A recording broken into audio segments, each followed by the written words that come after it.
अस्सलाम वालेकुम my dear students. चूंकि आप सबको पता है कि हमने जो सीरीज लॉन्च की है that is fast track revision series.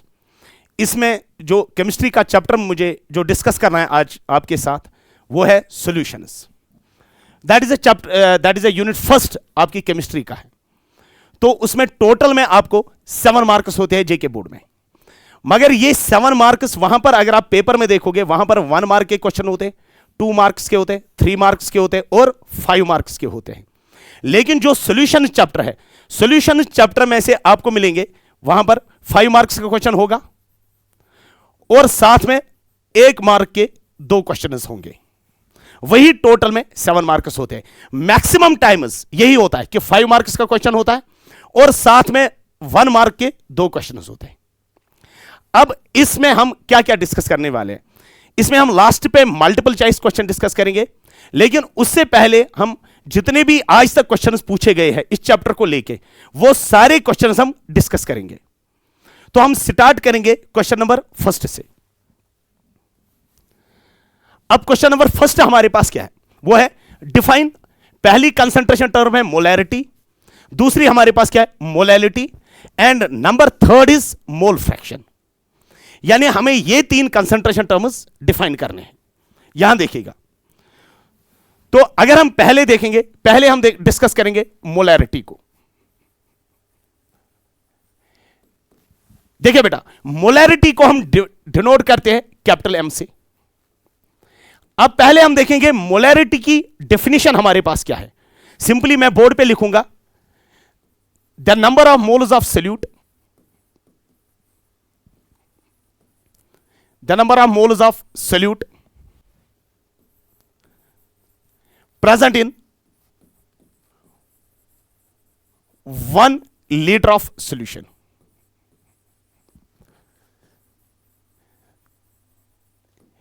यानी कहने का मतलब यह है कि अगर आपके पास 1 लीटर सॉल्यूशन है, यानी अगर आपके पास, मान लिया आपने 2 मिनट के लिए कि आपके पास 1 लीटर सॉल्यूशन है, उस 1 लीटर सॉल्यूशन में कितने मोल्स होंगे, किसके बेटा, सोल्यूट के, उसी को हम नाम बोलते हैं क्या, मोलैरिटी। यानी 1 लीटर सॉल्यूशन अगर आपके पास है, 1 लीटर सॉल्यूशन में जो सॉल्यूशन होता है वो 2 चीजों का बना होता है, सोल्यूट और सॉल्वेंट। अब इस सॉल्यूशन में सोल्यूट के कितने मोल्स होते हैं उसी को हम नाम बोलते हैं मोलैरिटी।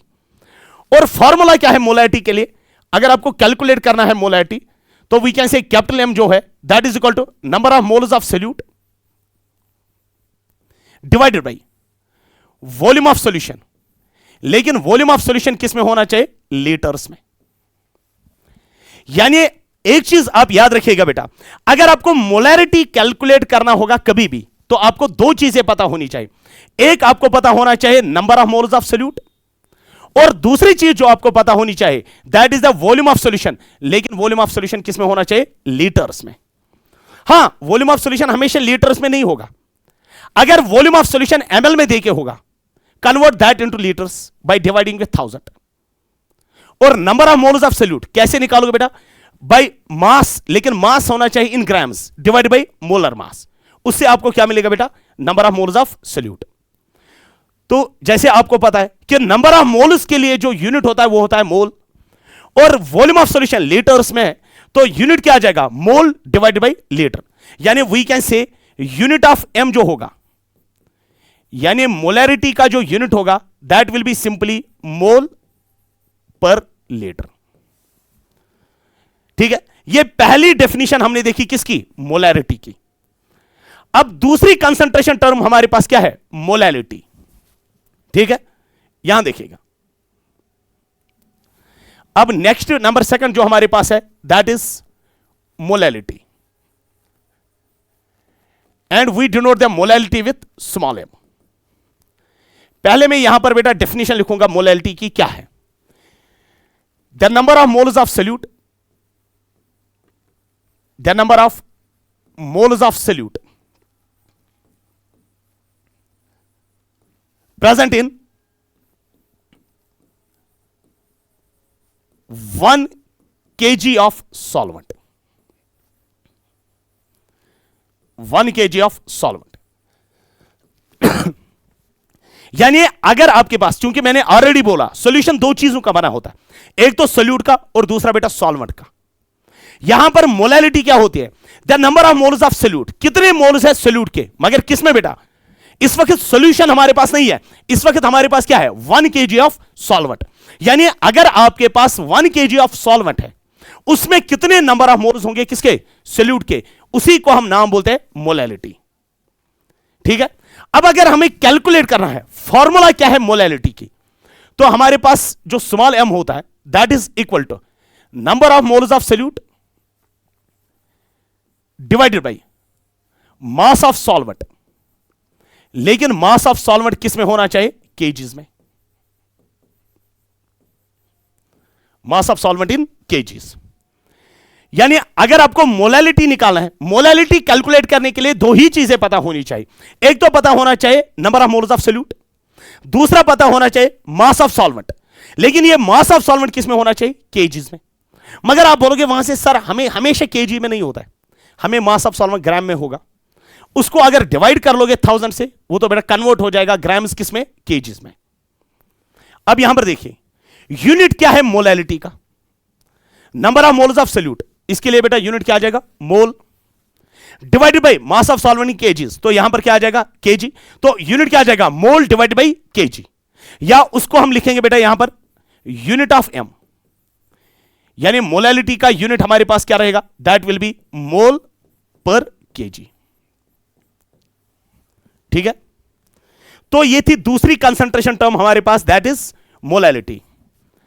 अब नंबर थर्ड कंसंट्रेशन टर्म हमारे पास जो है that is mole fraction.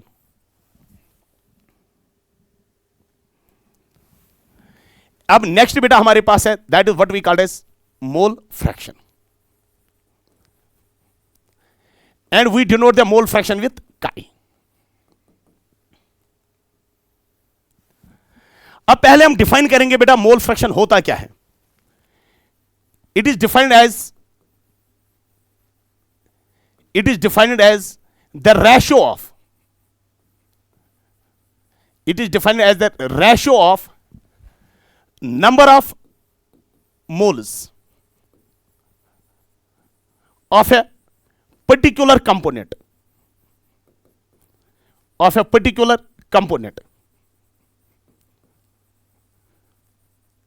of a particular component to the total number of moles.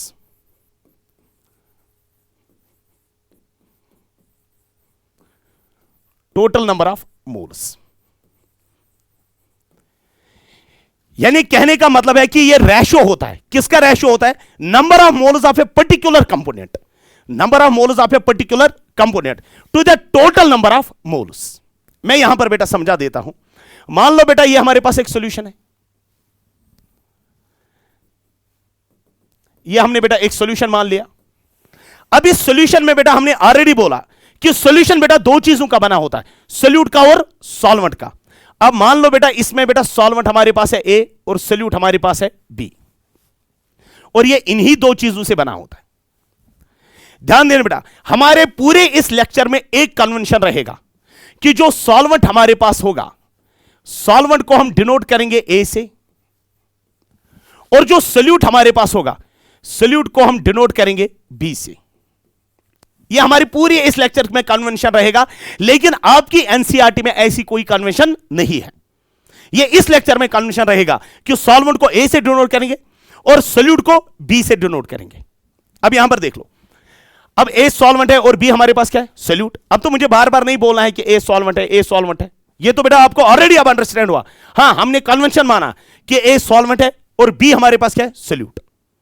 ठीक है, चलिए यहां पर देखिए number of moles of A Na, B के मोल्स है बेटा Nb। Is this clear? तो अगर आपको पूछा जाएगा what is the total number of moles, तो आप बोलोगे sir total number of moles will be equal to Na plus Nb। अब इस सॉल्यूशन में कितने कंपोनेंट्स हैं? दो। कौन कौन सा? एक तो बेटा इसमें हमारे पास है सोल्यूट दैट इज बी, और सॉल्वेंट कौन सा? ए। अब मोल फ्रैक्शन एक पर्टिकुलर कंपोनेंट का होता है। अब इसमें कितने कंपोनेंट्स? दो। कौन कौन सा? Solute and solvent. तो यहां पर मोल फ्रैक्शन दो का होगा, एक तो सोल्यूट का और दूसरा सॉल्वेंट का। Is this clear? तो अगर मैं बोलूंगा मोल फ्रैक्शन ऑफ बी, और उसको हम डिनोट करेंगे बेटा काई बी से, वो किसके बराबर होता है? That is equal to number of moles of a particular compound, that is number of moles of B divide by total number of moles.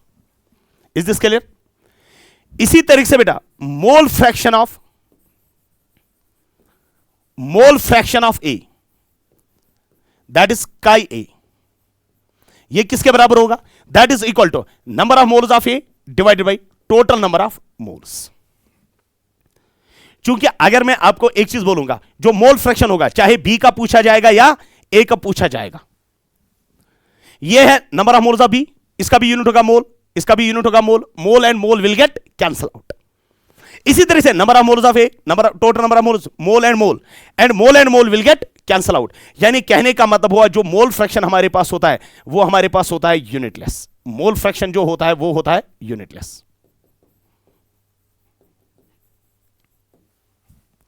ठीक है, तो इसके साथ बेटा हमारा पहला क्वेश्चन कंप्लीट होता है, that is define these concentration term, जो हमने लिए यहां पर। अब यहां पर देख लेना,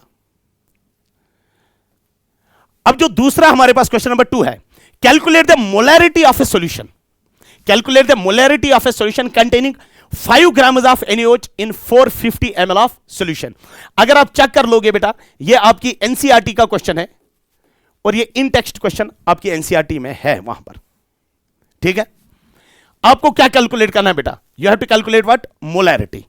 तो अगर आपको मोलैरिटी कैलकुलेट करनी है, ध्यान देना बेटा, आपको मोलैरिटी कैलकुलेट करनी है। मैंने ऑलरेडी बेटा आपको बोला, मोलैरिटी कैलकुलेट करने के लिए दो ही चीजें पता होनी चाहिए। यहां पर देखिए, मैंने बोला मोलैरिटी कैलकुलेट करने के लिए दो ही चीजें पता होनी चाहिए। एक तो पता होना चाहिए number of moles of solute, और दूसरा पता होना चाहिए volume of solution, and volume of solution should be in litres. यही दो चीजें पता होनी चाहिए। आपको मोलैरिटी कैलकुलेट करनी है तो आप बोलोगे मोलैरिटी जो हमारे पास है that is equal to number of moles of solute divide by volume of solution, and volume of solution किस में होना चाहिए बेटा? लीटर्स में होना चाहिए। Is this clear? शाबाश। अब आप यहां से बोलोगे सर सोल्यूट कौन सा है? जैसे लैंग्वेज से ही पता चलता है कि सोल्यूट इसमें हमारे पास कौन सा है? NaOH। तो आप क्या बोलोगे? Number of moles of NaOH is equal to, क्योंकि सोल्यूट है NaOH, given mass. Given mass कितना है? जैसे बेटा हम नंबर ऑफ मोल्स निकालते हैं, नंबर ऑफ मोल्स आप निकालते हो मास डिवाइड बाई मोलर मास, क्योंकि नंबर ऑफ मोल्स के निकालने के लिए 3 फार्मूला है, हम मास वाली यूज करेंगे। That is number of moles is equal to mass divide by molar mass, या weight divide by molar mass. ठीक है, अब सोल्यूट कौन सा है? NaOH। इसका मास कितना हमारे पास देखे? That is equal to 5। Molar mass कितना है? 40। तो रखेंगे बेटा 5/40, लेकिन साथ में यूनिट लगेगा बेटा मोल, क्योंकि जब मोल पूछा जाएगा ना तो आप बोल देना यूनिट साथ में क्या आ जाएगा? मोल। तो हुआ एक चीज, यानी number of moles of solute आपने कैलकुलेट किए, और दूसरा क्या कैलकुलेट करना है? Volume of solution. मगर वॉल्यूम ऑफ सॉल्यूशन किस में होना चाहिए? लीटर्स में। मगर आप बोलोगे सर ये तो ml में है। हां, वॉल्यूम ऑफ सॉल्यूशन लीटर में कन्वर्ट करने के लिए आप क्या करोगे? वॉल्यूम ऑफ सॉल्यूशन जो होगा that is equal to 450 divide by कर लेंगे 1000 से, लेकिन ये आ जाएगा किसमें? ml। 0 and 0 will get cancel out, that will become equal to 45 divide by 100। अब चलिए, मोलैरिटी किसके बराबर है? Number of moles of solute, वो कितने? 5/40 divide by volume of solution. मगर वॉल्यूम ऑफ सॉल्यूशन किस में होना चाहिए? लीट, यहां पर ना वॉल्यूम ऑफ सॉल्यूशन लीटर्स, वो किस में होना चाहिए? लीटर्स में। तो आप बोलोगे दैट इज इक्वल टू 45/100। ठीक है, मगर ये वाला पार्ट बेटा किस में? डिवाइड में। 45/100 डिवाइड में। अगर हम बेटा इसको मल्टीप्लाई में लाएंगे तो ये इनवर्स हो जाएगा, तो हम लिखेंगे बेटा इसको 5/40 इंटू 100/45, यही आ जाएगा ना। और when you will solve it that will comes out to be 0.28। 0 बेटा कैंसल आउट, यहां से 5 1 आर 5 9 आर, सॉल्व कर लेना बेटा, it will comes out to be 0.28 mole per litre. क्योंकि मोलैरिटी का जब भी यूनिट होगा ना बेटा, हमेशा याद रखिएगा, मोलैरिटी का हमेशा यूनिट होता है मोल पर लीटर। ठीक है, चलिए बेटा, अब जो नेक्स्ट क्वेश्चन हमारे पास है, नेक्स्ट क्वेश्चन हमारे पास कौन सा है? नेक्स्ट क्वेश्चन हमारे पास है कैलकुलेट द मोलैरिटी आपको मोलैलिटी निकालनी है, मोलैरिटी नहीं, you have to calculate molality. याद रखिएगा, of 2.5 grams of ethanoic acid in 75 grams of benzene. इसमें बेटा जो सॉल्वेंट हमारे पास है ना वो कौन सा है, बेंजीन, और सोल्यूट कौन सा है, इथेनोइक एसिड। आपके पास बेटा ये भी क्वेश्चन जो है ना, ये भी बेटा एनसीईआरटी का ही क्वेश्चन है, क्योंकि सॉल्यूशन चैप्टर में बेटा अक्सर क्वेश्चन बेटा इन टेक्स्ट पूछे जाते, और जो एनसीईआरटी में कैलकुलेशन होते हैं ना वो डिफिकल्ट होते हैं अगर आप एज कंपेयर टू बाकी बुक्स देखोगे। अब इस क्वेश्चन में आपको क्या कैलकुलेट करना है, शाबाश, you have to calculate molality. तो आप एक चीज बोलोगे सर, मोलैलिटी जो होती है that is equal to number of moles of solute divide by mass of solvent, और मास ऑफ सॉल्वेंट किस में होना चाहिए, केजीज में। जैसे हमने ऑलरेडी बोला कि मोलैलिटी होती है बराबर number of moles of solute divide by mass of solvent, and mass of solvent किस में होना चाहिए, केजीज में। अब सोल्यूट कौन है, सोल्यूट इसमें बेटा हमारे पास है इथेनोइक एसिड, ठीक है। तो आप बोलोगे number of moles of CH3COH, ethanoic acid, that is equal to, वो किसके बराबर होगा बेटा, that is equal to given मास।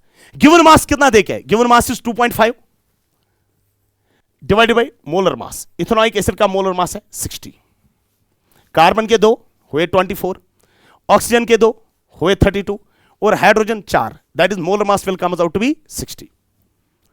दूसरा क्या पता होना चाहिए, दूसरा आपको पता होना चाहिए मास ऑफ सॉल्वेंट, मगर मास ऑफ सॉल्वेंट किस में होना चाहिए, केजीज। आपके पास सॉल्वेंट कौन सा है, बेंजीन, मगर बेंजीन का क्या देखे, मास, मगर किस में बेटा, ग्राम्स में। उसको बेटा केजीज में कन्वर्ट करने के लिए आप क्या करोगे, डिवाइड बाय 1000, यानी मास ऑफ सॉल्वेंट,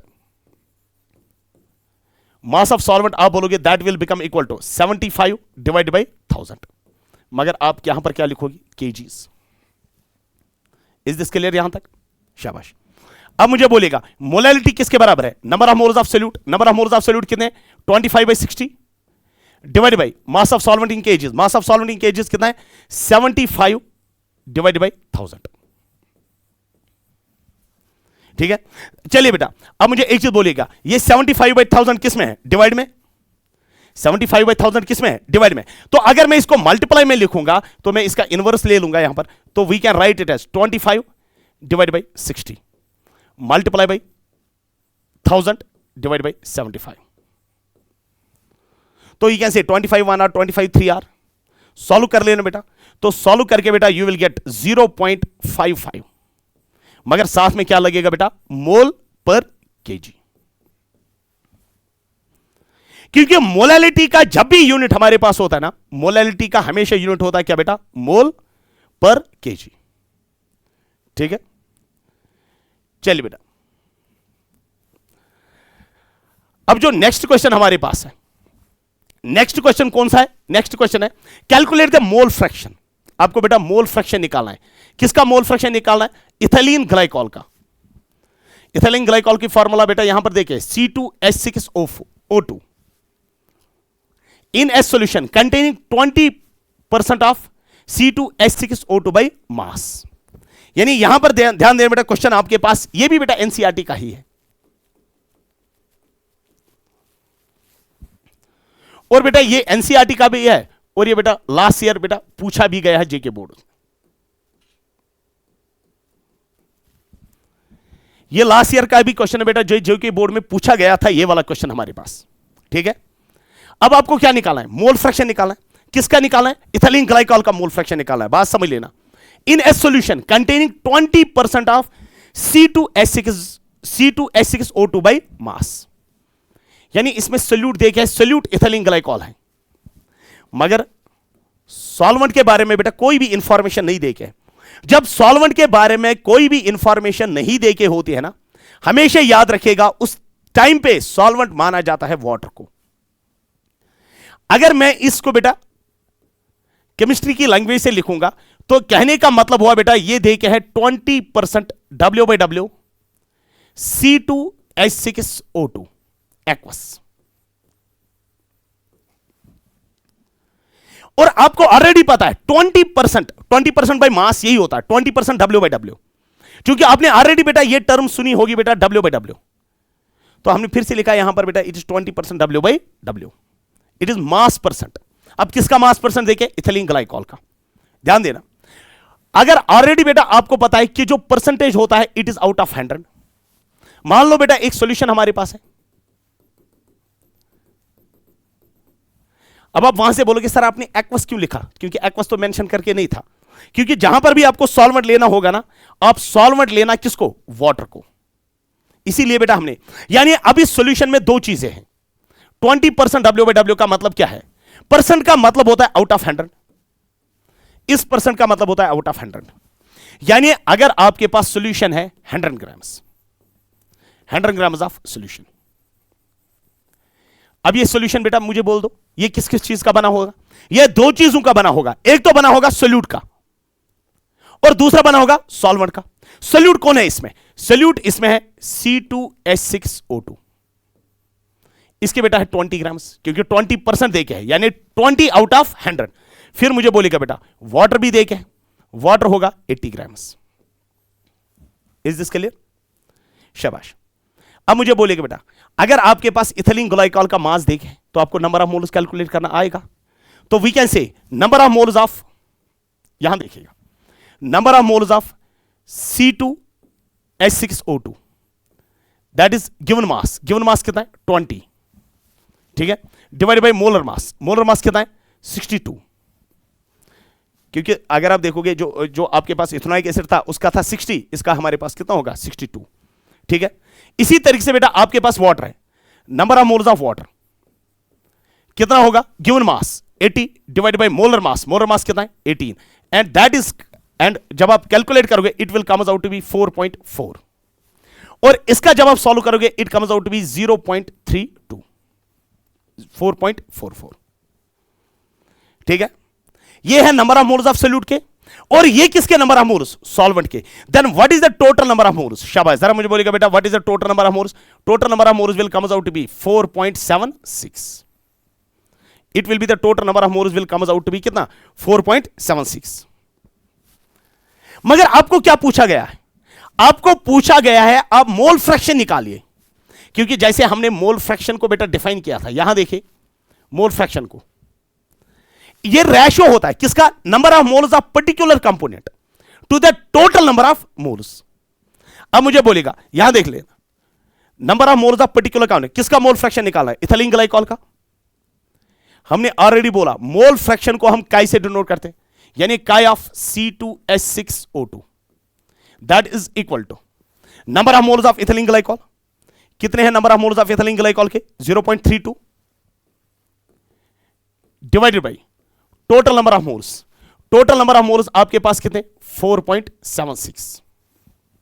सॉल्व कर लेना बेटा, सॉल्व करके बेटा ये आ जाएगा 0.06 something, 0.06, it will be the total number of moles.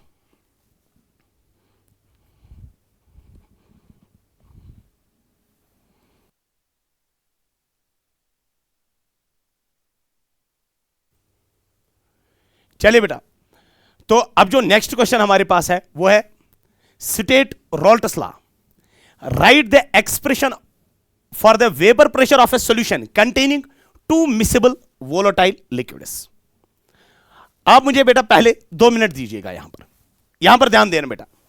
तो अगर आप मान लो बेटा ये हमारे पास एक बीकर है, इस बीकर में हमने बोला है कि इसमें हमारे पास कोई वोलेटाइल सॉल्वेंट है, एंड दैट वोलेटाइल, कोई volatile substance that is a, ठीक है, at a certain temperature T, और यहां पर जो वेपर प्रेशर होगा वो किसकी वजह से होगा? ए की वजह से, प्रोवाइडेड अगर ए क्या है? वोलेटाइल, और इस वेपर प्रेशर को हम डिनोट करेंगे PA0 से। यानी PA0 जो होता है ये वेपर प्रेशर होता है किसका? ए का, मगर कौन सा ए? प्योर ए। बात समझिए, ये प्योर ए का वेपर प्रेशर है, और इस प्योर ए के वेपर प्रेशर को हमने किससे डिनोट किया? PA0 से। अब इसी तरीके से मान लो बेटा यहां पर और एक वोलेटाइल सबस्टेंस है दैट इज बी, यहां पर और एक वोलेटाइल सबस्टेंस हमारे पास कौन सा है? बी, एट ए टेंपरेचर T, और यहां पर इसका जो वेपर प्रेशर है that is, late us suppose that is PB0, ठीक है, यहां पर देखिएगा, क्योंकि अगर हम पुरानी कन्वेंशन मानेंगे, ए हमारे पास सॉल्वेंट है, ये सॉल्वेंट का वेपर प्रेशर, मगर किस सॉल्वेंट का? प्योर ए का। और ये हमारे पास बी हमारे पास इसका जो वेपर प्रेशर है दैट इज पीबी नॉट, क्योंकि इन्हीं दो को हमें मिक्स करके सॉल्यूशन बनाना है। उस टाइम पर हम ए को मानेंगे क्या? सॉल्वेंट, और बी को क्या मानेंगे? सोल्यूट। अभी ये ए का वेपर प्रेशर है, अभी ये प्योर बी का वेपर प्रेशर है, और ए के वेपर प्रेशर यहां पर देखें, ये प्योर ए है, इसका काई मोल फ्रैक्शन ऑफ ए वो कितना होगा? 1। और ये प्योर बी, यहां पर बेटा इसका मोल फ्रैक्शन काई बी का वैल्यू कितना होगा? 1। यानी जहां पर भी आप देखोगे काई ए का वैल्यू 1 होगा, तो समझ लेना बात चल रही है प्योर ए की, जैसे यहां पर है। और उसका जो वेपर प्रेशर होगा that will be P A not. और जहां पर भी आप देखोगे लिख के होगा काई बी इज इक्वल टू 1, तो समझ लेना बात चल रही है प्योर बी की। उस टाइम पे जो वेपर प्रेशर होगा that will be P B not. ठीक है, अब इन्हीं दो को हमें मिक्स करना है आपस में, और क्या बनाना है बेटा? एक सॉल्यूशन बनाना है, जिसमें हम ए को मानते हैं सॉल्वेंट और बी को मानेंगे सोल्यूट। ठीक है, मगर यहां पर देखिएगा ए का भी वेपर प्रेशर कुछ है, बी का भी वेपर प्रेशर कुछ है, तो कहने का मतलब यह है कि ए भी वोलेटाइल है और बी भी वोलेटाइल है। ठीक है, अब यहां पर देखिएगा बेटा स्टेटमेंट क्या है, किसका स्टेटमेंट लिखना है बेटा? रॉल्ट्स लॉ का। पहले हम स्टेटमेंट देखेंगे रॉल्ट्स लॉ का। स्टेटमेंट क्या है? रॉल्ट्स लॉ का स्टेटमेंट पहले देख लेंगे। रॉल्ट्स लॉ स्टेटमेंट क्या है रॉल्ट्स लॉ का? At constant temperature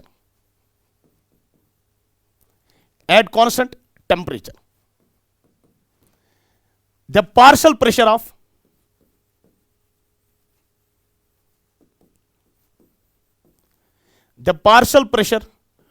of A volatile component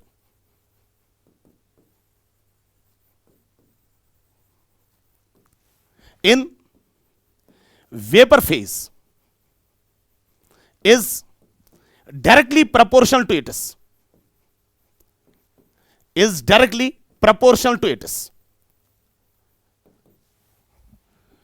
its mole fraction, is directly proportional to its mole fraction in solution phase.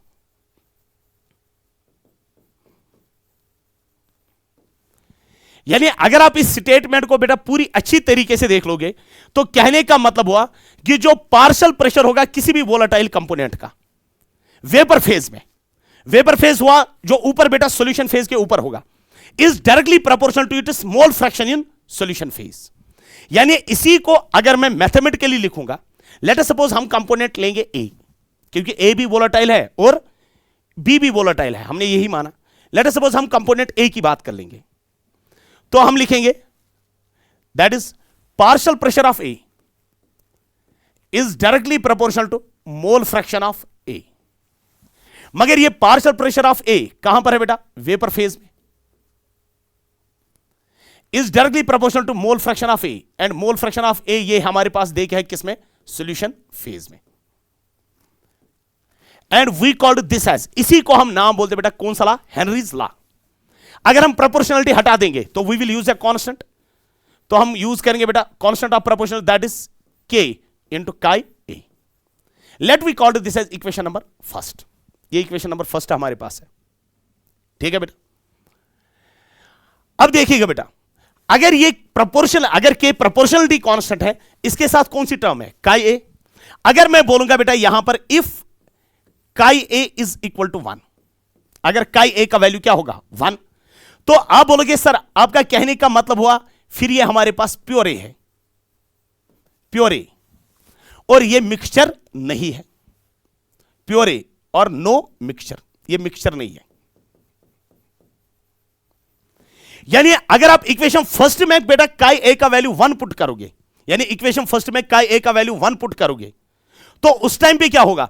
उस टाइम पे जो वेपर प्रेशर होगा, यानी उस टाइम पे जो वेपर प्रेशर ऑफ ए होगा, यानी काई ए का वैल्यू 1, ये वाला स्लाइड, अगर काई ए का वैल्यू 1, उस टाइम पे ए का वेपर प्रेशर कितना होगा? P A naught. उस टाइम पे वेपर प्रेशर ऑफ ए कितना होगा? P A not. तो we can say P A not is equal to किसके बराबर होगा? K. And let we call this as equation number second. अब हम इक्वेशन सेकंड का वैल्यू पुट करेंगे किसमें बेटा, इक्वेशन फर्स्ट में। यहां देखिएगा, तो अगर मैं यहां पर बोलूंगा put value of second in first,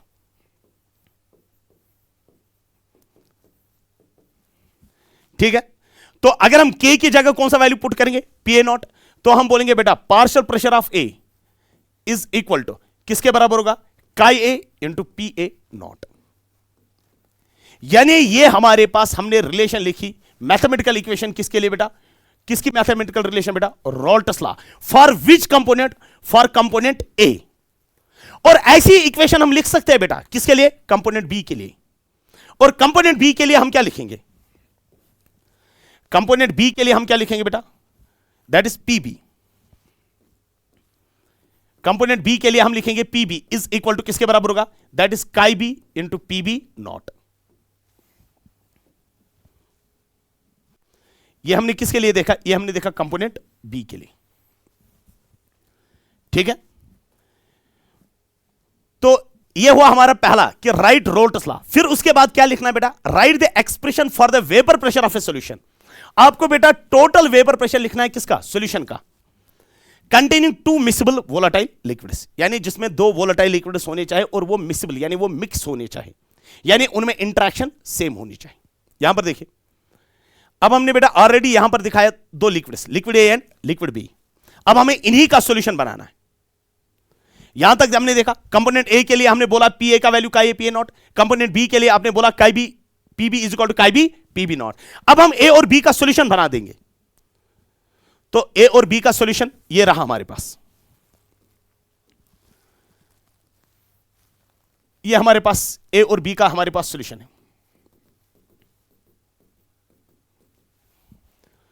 और चूंकि ये ए और बी का हमारे पास सॉल्यूशन है, यानी ए और साथ में बेटा बी, चलो ए को मैं बेटा येलो से डिनोट करता और बी को मैं बेटा रेड से दिखाऊंगा। यहां पर जो वेपर प्रेशर होगा वो ए की वजह से भी होगा और बी की वजह से भी होगा, क्योंकि ए भी वोलेटाइल और बी भी वोलेटाइल,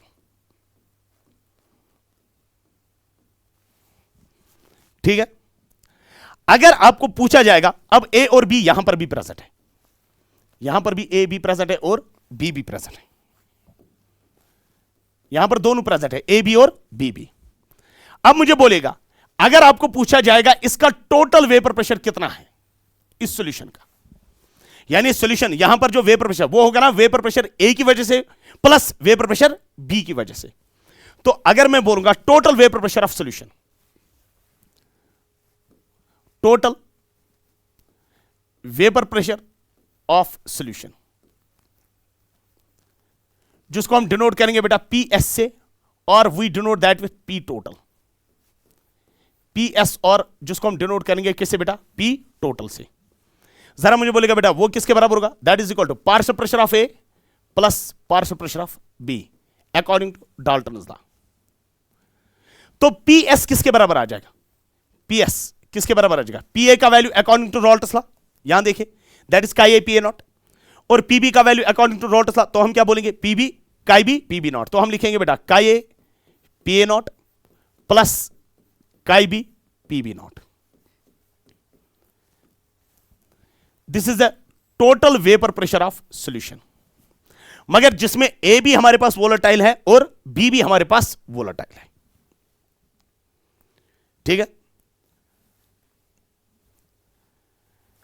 चलिए बेटा, अब जो नेक्स्ट हमारे पास है, नेक्स्ट क्वेश्चन जो है that is derive the expression. आपको बेटा एक्सप्रेशन डिराइव करनी है किसके लिए बेटा, for relative lowering of vapour pressure for a solution, एक सॉल्यूशन के लिए कंटेनिंग नॉन वोलेटाइल सॉल्यूट। पहले हम बेटा एक सॉल्यूशन बना देंगे। यहां पर मान लो बेटा ये हमारे पास एक बीकर है,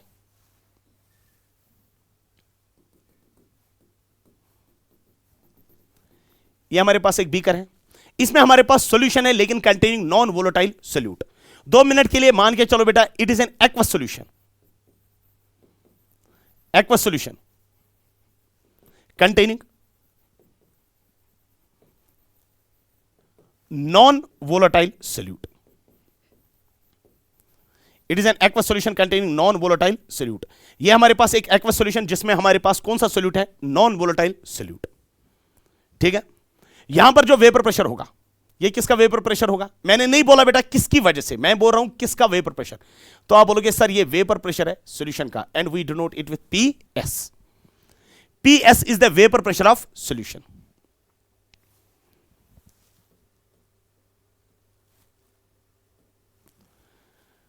या तो हम यहां से डिनोट करेंगे, ये हमारे पास PS is the vapour pressure of solution.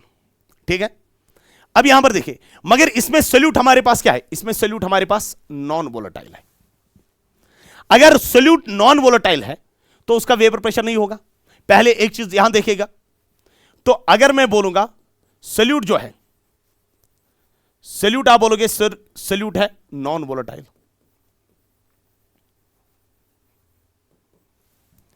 जब सोल्यूट नॉन वोलेटाइल हमारे पास होगा तो नॉन वोलेटाइल होने का मतलब हुआ बेटा सोल्यूट को हम किससे डिनोट करते हैं, B से, क्योंकि हमने ऑलरेडी बोला कन्वेंशन हमारे पास है PB nought is equal to किसके बराबर होगा, 0 के बराबर होगा। ठीक है, जरा मुझे बोलेगा टोटल वेपर प्रेशर कितना होगा सॉल्यूशन का अकॉर्डिंग टू रॉल्ट्स लॉ, तो हम बोलेंगे PS का वैल्यू होगा बराबर किसके बराबर, काई PA not plus chi B PB not, काई PA not plus chi B PB not. अब चूंकि यहां पर देखिएगा बेटा PB नॉट का वैल्यू कितना है, PB नॉट का वैल्यू है 0, क्योंकि सोल्यूट क्या है, नॉन वोलेटाइल। तो फिर मुझे बोलेगा PS का वैल्यू किसके बराबर आ जाएगा, PS इज इक्वल टू किसके बराबर आ जाएगा, that will become equal to chi PA nought. PS का वैल्यू होगा काई PA नॉट। अब यहां देखें, तो अगर मैं इस PA नॉट को बेटा यहां पर लाऊंगा तो ये डिवाइड में आ जाएगा, तो हम बोलेंगे PS divided by PA nought is equal to किसके बराबर होगा, काई A। ठीक है, अगर मैं बेटा 1 माइनस कर देता हूं, 1 minus PS divide by PA nought किसके बराबर होगा, that is equal to 1 minus chi A। Is this clear, शाबाश। तो यहां देखिए, तो PA नॉट यहां जाएगा, तो हम बोलेंगे बेटा PA nought minus PS divide by PA nought is equal to, चूंकि ऑलरेडी आपको पता है chi A plus chi B is equal to 1। ये तो बेटा आप बचपन से ही पढ़ के आते हो, 10th क्लास से ही बोल के आते हैं chi A plus chi B is equal to 1। फिर अगर मैं काई A को बेटा यहां पर लाऊंगा तो हम क्या बोलेंगे, chi B is equal to 1 minus chi A, यानी 1 माइनस काई A की जगह आप क्या लिख सकते हो बेटा, काई B।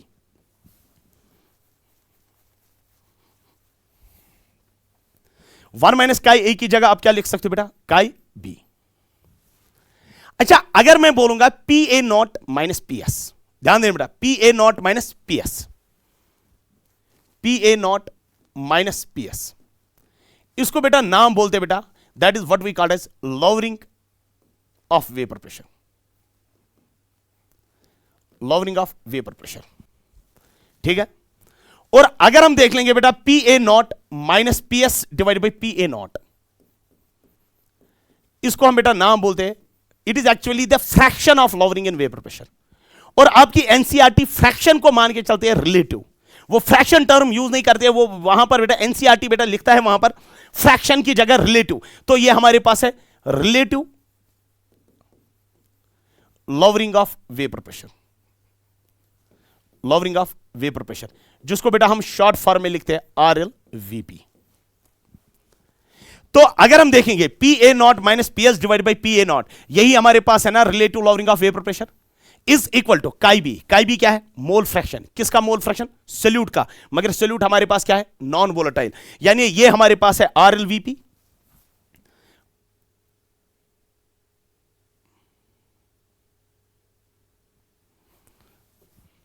यहां पर बेटा हमारे पास PA nought minus PS, PA nought minus PS जो हमारे पास है, ये हमारे पास है RLVP, that is relative lowering in vapour pressure. And काई B हमारे पास क्या है बेटा, काई B हमारे पास है मोल fraction of non volatile solute, mole fraction of solute.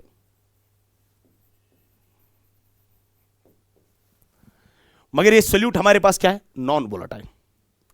अच्छा, अगर मैं आपको बोलूंगा काई B का वैल्यू कैलकुलेट कर लो, अगर आपको किसका वैल्यू कैलकुलेट करना है, काई B का वैल्यू, ध्यान देना बेटा, काईबी का वैल्यू आप बोलोगे सिंपली सर काईबी का वैल्यू होगा NB divided by Na plus NB, यानी number of moles of B divide by total number of moles. Total number of moles क्या आ जाएंगे? Na plus NB। ठीक है, तो ये था बेटा हमारा नेक्स्ट क्वेश्चन जो हमने देखा। आपको एक्सप्रेशन लिखनी थी किसके लिए बेटा? Relative lowering in vapour pressure के लिए, तो वो तो आपने बेटा यहां पर लिख लिया। चलिए बेटा अब बोर्ड पे देखिएगा बेटा, आपकी एनसीईआरटी का ही क्वेश्चन है, एनसीईआरटी का ही क्वेश्चन है और इन टेक्स्ट क्वेश्चन है। मैंने बेटा ऑलरेडी बोला आपके सॉल्यूशन क्वेश्चन में बेटा जो वहां पर बेटा न्यूमेरिकल जो पूछी जाती है वो आपके एनसीईआरटी से ही पूछी जाती है। ठीक है, यहां पर देखिए क्वेश्चन हमारे पास क्या है? The vapour pressure of pure benzene is इतना। वेपर प्रेशर बेटा बेंजीन का इतना देखिए, that is equal to 0.850 bar. And non volatile non electrolyte, non volatile होने का मतलब हुआ जिसका वेपर प्रेशर नहीं होगा, नॉन इलेक्ट्रोलाइट होने का मतलब हुआ जो पानी में नहीं टूटेगा। सॉलिड वेइंग 0, यानी नॉन इलेक्ट्रोलाइट का मतलब हुआ बेटा जो नहीं टूटेगा। Weighing 0.5 gram when added to 39 gram of benzene. अब सॉल्यूट का मास देखें और बेंजीन सॉल्वेंट है उसका मास देखें कितना? 39 ग्राम। मोलर मास बेटा बेंजीन का देखें that is 78 and the vapour pressure of the solution is इतना, that is 0.845 bar. Calculate the molar mass of solute. आपको मोलर मास निकालना है किसका? सॉल्यूट का। यहां पर देखिए, यानी इस क्वेश्चन के बाद ना आप एक चीज बेटा ऐड कर लेना, एक नोट करके पॉइंट लिखिएगा, फिर उसके बाद हम न्यूमेरिकल डिस्कस करेंगे। ठीक है, on adding non volatile solute, on adding non volatile solute, जब भी आप नॉन वोलेटाइल सॉल्यूट क्या कर लोगे? ऐड कर लोगे। वेपर प्रेशर क्या होता है? Vapour pressure decreases. Vapour pressure क्या होता है? डिक्रीज होता है। जब भी आप नॉन वोलेटाइल सॉल्यूट ऐड करोगे, नॉन वोलेटाइल सॉल्यूट ऐड करने से वेपर प्रेशर कम हो जाता है। ये आप याद रखिएगा बेटा इस वाले पॉइंट को। यानी कभी भी पूछा जाएगा पानी में अगर आप नॉन वोलेटाइल सॉल्यूट ऐड करोगे, यूरिया ऐड करोगे, होगा क्या? वेपर प्रेशर कम होगा। ग्लूकोज ऐड कर लोगे, होगा क्या? वेपर प्रेशर कम होगा। ठीक है, अब ये वाला क्वेश्चन जो हमारे पास है इसमें भी वही हमारे पास कि पहले बेंजीन है उसमें हम नॉन वोलेटाइल सॉल्यूट ऐड करेंगे, उसकी वजह से उसका वेपर प्रेशर कम होता है और वेपर प्रेशर कितना बनता है? 0.845 बार। ठीक है, यानी there is the lowering in vapour pressure. जब लॉवरिंग ऑफ वेपर प्रेशर होगा तो आपके माइंड में एक चीज आ जाएगा, you can use the relative lowering in vapour pressure formula. आप यूज कर सकते हो relative lowering in vapour pressure formula.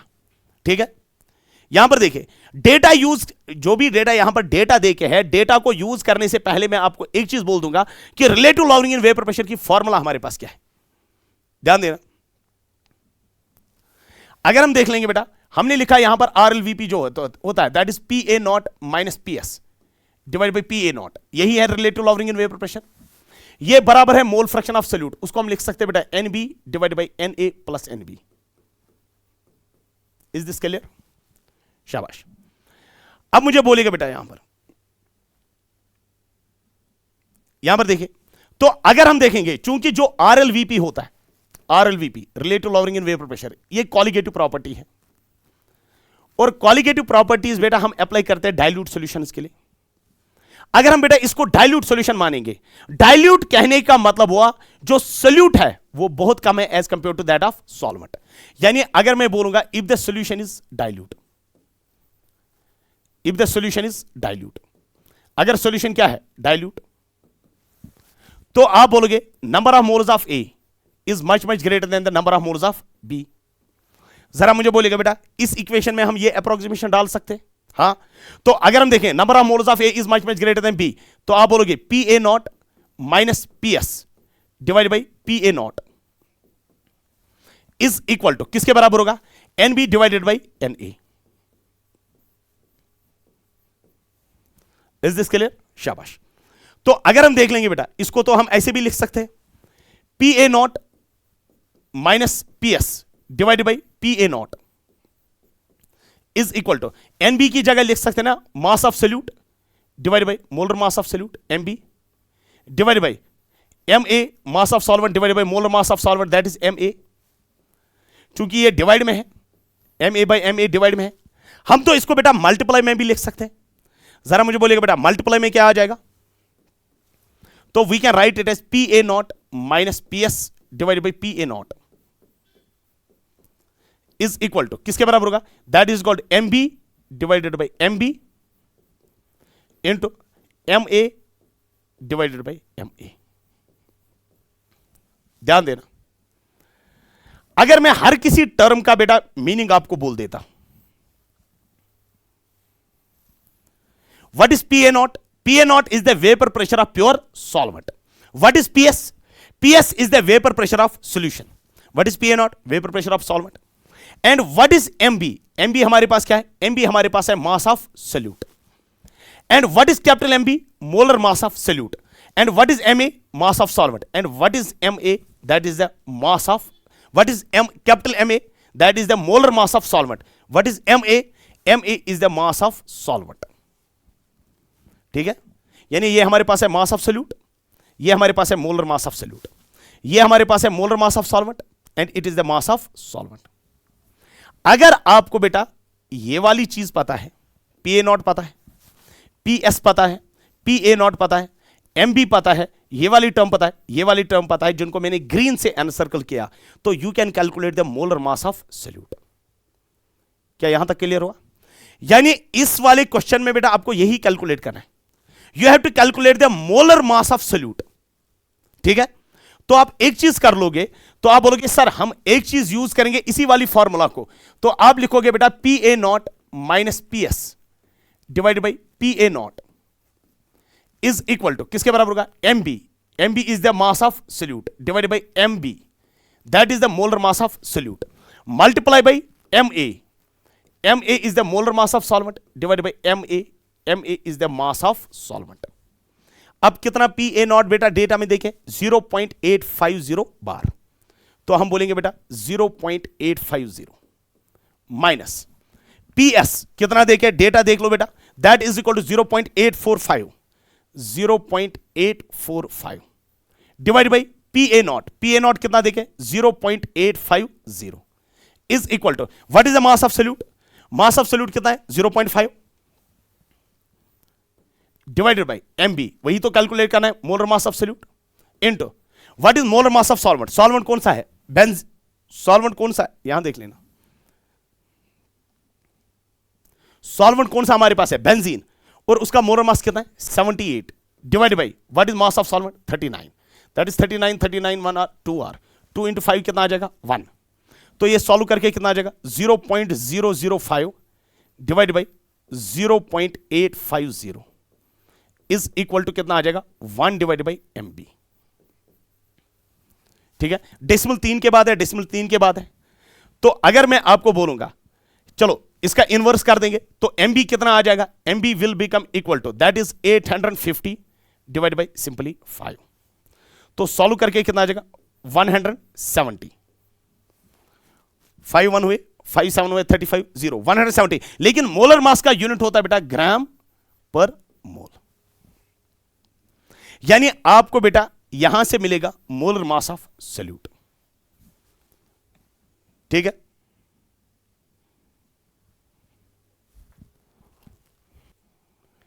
चलिए बेटा अब जो नेक्स्ट क्वेश्चन हमारे पास है वो है difference between ideal and non ideal solutions. चलिए बेटा यहां देखिए, अगर हम आइडियल और नॉन आइडियल सॉल्यूशंस के लिए बेटा आपको क्या लिखना है, you have to difference this, यानी आपको कंपैरिजन करना है किस किस के बीच में, आइडियल और नॉन आइडियल। ठीक है, 2 मिनट वेट कीजिएगा बेटा, यहां पर बहुत सारी गर्मी है, अब बुढ़ापे में ऑनलाइन पढ़ाना पड़ेगा तो थकावट तो आ जाएगी। ठीक है, यहां देखिए, अब देखिए, अब पहले यहां देखिएगा बेटा, तो हम स्टार्ट करेंगे किस सॉल्यूशन से, आइडियल सॉल्यूशन से, तो यहां देखिएगा बेटा आइडियल सॉल्यूशन क्या होते हैं, आइडियल सॉल्यूशंस यानी कौन से ऐसे सॉल्यूशंस होते हैं जिनको नाम बोलते हैं बेटा कौन से सॉल्यूशंस, आइडियल सॉल्यूशंस। यहां देखिएगा, अब जब भी सॉल्यूशन बनता है ना, सॉल्यूशन किससे बनता है, सोल्यूट से और सॉल्वेंट से। अब सॉल्वेंट हमने किसको माना है, ए, और सोल्यूट हमने किसको माना, बी को। अब यहां पर देख लो, अगर ये हमारे पास सॉल्वेंट ए है, यानी कहने का मतलब हुआ फिर यहां पर बेटा हर किसी स्लॉट में ए प्रेजेंट होगा।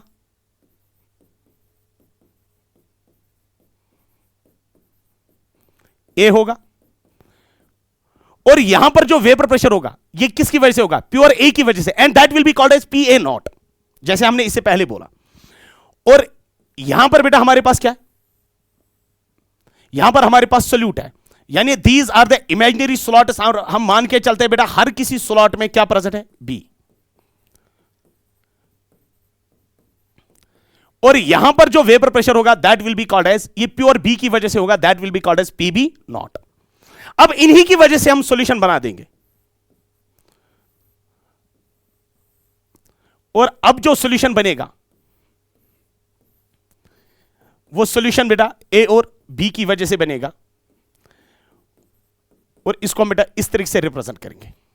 यहां पर जो वेपर प्रेशर होगा वो ए की वजह से भी होगा और बी की वजह से भी होगा, ठीक है। लेकिन हमने माना ये जो सॉल्यूशन आपको यहां पर मिला, ये आपके पास कौन सा सॉल्यूशन है? आइडियल सॉल्यूशन, यानी ये आपके पास है बेटा आइडियल सॉल्यूशन, ठीक है। ए हम किसको मानते हैं? सॉल्वेंट को। बी हम किसको मानते हैं? सोल्यूट को। और उनकी वजह से क्या मिला? सॉल्यूशन। मगर कौन सा सॉल्यूशन? Ideal solution. और अगर आप देखोगे इस सॉल्यूशन में, चूंकि यहां पर बेटा रैंडमनेस आ गई, तो एंट्रोपी ड्यूरिंग दिस मिक्सिंग बेटा यहां पर एंट्रोपी बढ़ गई, यानी डेल्टा एस का वैल्यू क्या होगा? पॉजिटिव होगा। जब डेल्टा एस का वैल्यू पॉजिटिव होगा, डेल्टा जी का वैल्यू नेगेटिव होगा। जब भी सॉल्यूशन बनता है बेटा, चाहे वो आइडियल बने चाहे वो नॉन आइडियल बने, देयर इज ए मिक्सिंग।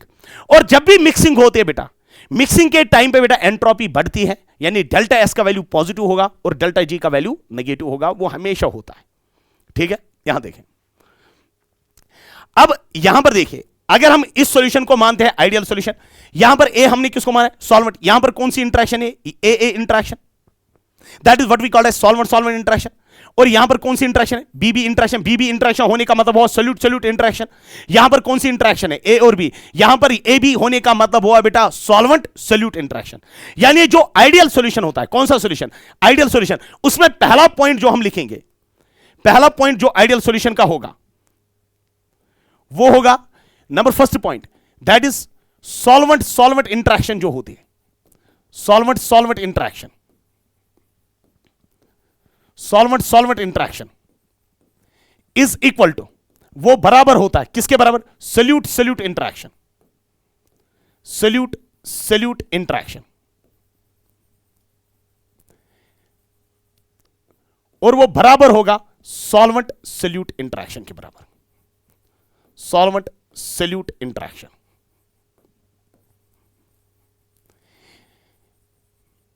यानी जैसे सॉल्वेंट इंटरेक्शन वैसे सोल्यूट इंटरेक्शन, वैसे सॉल्वेंट सोल्यूट इंटरेक्शन भी होती है। नंबर सेकंड पॉइंट, ये वाला सॉल्यूशन जो हमारे पास है, किस सॉल्यूशन की बात चल रही थी? आइडियल सॉल्यूशन की। ये वाला सॉल्यूशन जो हमारे पास है, इट ओबेज रोल्टस लॉ। अब इसमें कौन कौन फॉलो करेगा रोल्ट लॉ? ए भी फॉलो करेगा रोल्ट लॉ, बी भी फॉलो करेगा रोल्ट लॉ, और सॉल्यूशन भी फॉलो करेगा रोल्ट लॉ। तो अगर हम देख लेंगे, दूसरा पॉइंट हमारे पास है बेटा, इट ओबेज रोल्टस लॉ। अच्छा मुझे बोलेगा, अगर हम बोलेंगे बेटा इट ओबेज रोल्टस लॉ, तो आप बोलोगे कौन कौन फॉलो करेगा रोल्ट लॉ?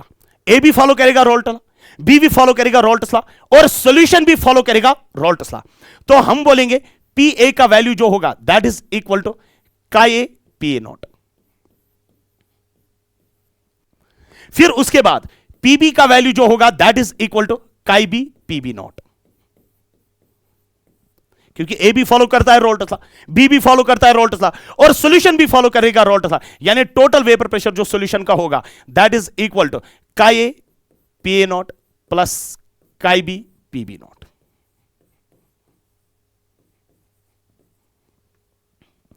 ठीक है, ये किस सॉल्यूशन के लिए हम लिखते हैं? आइडियल सॉल्यूशन के लिए, ठीक है। नंबर थर्ड पॉइंट ध्यान देना, जैसे इंटरेक्शन ए है वैसे इंटरेक्शन बी में है, वैसे इंटरेक्शन ए बी में है। कहने का यह मतलब हुआ जितना ए से ए दूर है उतना बी से बी भी दूर है, उतना ए से बी भी दूर है। बात समझ में? ऐसे बेटा, अगर इसका वॉल्यूम है बेटा 5 लीटर्स, इसका वॉल्यूम है बेटा 3 लीटर्स, इनिशियली कितना वॉल्यूम टोटल में हुआ? 8 लीटर्स। अब जितना ए से ए दूर है उतना बी से बी भी दूर है, और उतना ए से बी भी दूर है। अब इसका टोटल में वॉल्यूम कितना हुआ होगा? 8 लीटर्स। क्योंकि अगर इंटरेक्शन स्ट्रांग हुई होती तो ये मॉलिक्यूल्स नजदीक आए होते, वॉल्यूम कम हुआ होता। अगर इंटरेक्शन वीक हुई होती तो ये मॉलिक्यूल्स दूर चले गए होते, तो इंटरेक्शन वीक हुई होती तो मॉलिक्यूल दूर, वॉल्यूम वहां पर बढ़ जाता। यानी इनिशियली वॉल्यूम कितना है 8 लीटर्स, फाइनल वॉल्यूम भी कितना है 8 litres. What is the change in volume? 0। तो आप इसके लिए नंबर 3 पॉइंट लिखोगे आइडियल सॉल्यूशन के लिए। नंबर 3 पॉइंट, जो डेल्टा वी मिक्सिंग होगा, delta V mixing that is equal to 0, वो 0 के बराबर है। मगर किस सॉल्यूशन के लिए 0? आइडियल सॉल्यूशन के लिए। नंबर 4 पॉइंट, ध्यान देना, मान लो बेटा ये वाले हमारे पास, अगर आप यहां से देख लोगे, हम 2 मिनट के लिए मैं आपको बोल देता हूं, इनको मानो रिएक्टेंट्स, इनको मान लो रिएक्टेंट्स, और इनको मान लो प्रोडक्ट। इसको मान लो रिएक्टेंट और इसको मान लो प्रोडक्ट। जरा मुझे बोलिएगा बेटा, क्या आपने बेटा इससे पहले पढ़ा है कभी जिंदगी में डेल्टा एच का वैल्यू होता है bond enthalpy of reactants minus bond enthalpy of products? पढ़ा होगा जिंदगी में कभी? अच्छा मुझे बोलेगा, जैसे इंटरेक्शन स्ट्रॉन्ग, जैसे स्ट्रॉन्ग बॉन्ड से बेटा रिएक्टेंट्स में, वैसे स्ट्रॉन्ग वैसी इंटरेक्शन किन में? प्रोडक्ट्स में। तो bond enthalpy of reactants and bond enthalpy of products will get cancel out. तो डेल्टा एच का वैल्यू यहां पर कितना आएगा? 0। बात समझ में आ रही है? डेल्टा एच का वैल्यू कितना आएगा? 0।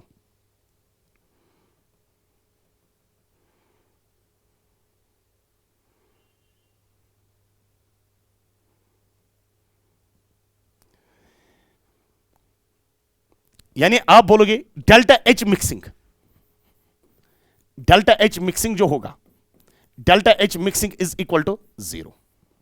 ठीक है। नंबर 5 पॉइंट, जब भी बेटा आइडियल सॉल्यूशन बनेगा, चाहे आइडियल बने या नॉन आइडियल बने, जब भी सॉल्यूशन बनेगा, सॉल्यूशन बनने के टाइम पे बेटा डेल्टा एस का value mixing, delta S mixing क्या होती है बेटा? डेल्टा एस मिक्सिंग पॉजिटिव होगा, और डेल्टा जी मिक्सिंग क्या होगा? नेगेटिव होगा। ठीक है। अब ये हुए किन के बेटा? हमने लिखे पॉइंट्स आइडियल सॉल्यूशंस के। अब दूसरा हमारे पास है कौन सा सॉल्यूशन? Non ideal solution. अब नॉन आइडियल सॉल्यूशन में क्या होगा? ध्यान देना, नॉन आइडियल सॉल्यूशन में सिंपली होगा जैसे solvent solvent interaction, it will not be equal to solute solute interaction and it will not be equal to solvent solute interaction. ये पहला पॉइंट होगा। तो अगर हम दूसरा सॉल्यूशन लेंगे, कौन सा बेटा? नॉन आइडियल सॉल्यूशन, तो यहां पर मैं लिखूंगा non ideal solution.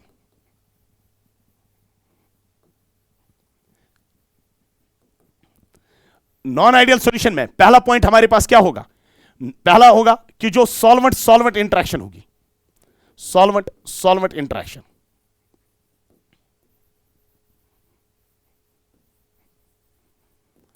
Solvent solvent interaction, it is not equal to solute solute interaction, solute solute interaction, and it is not equal to solvent solute interaction.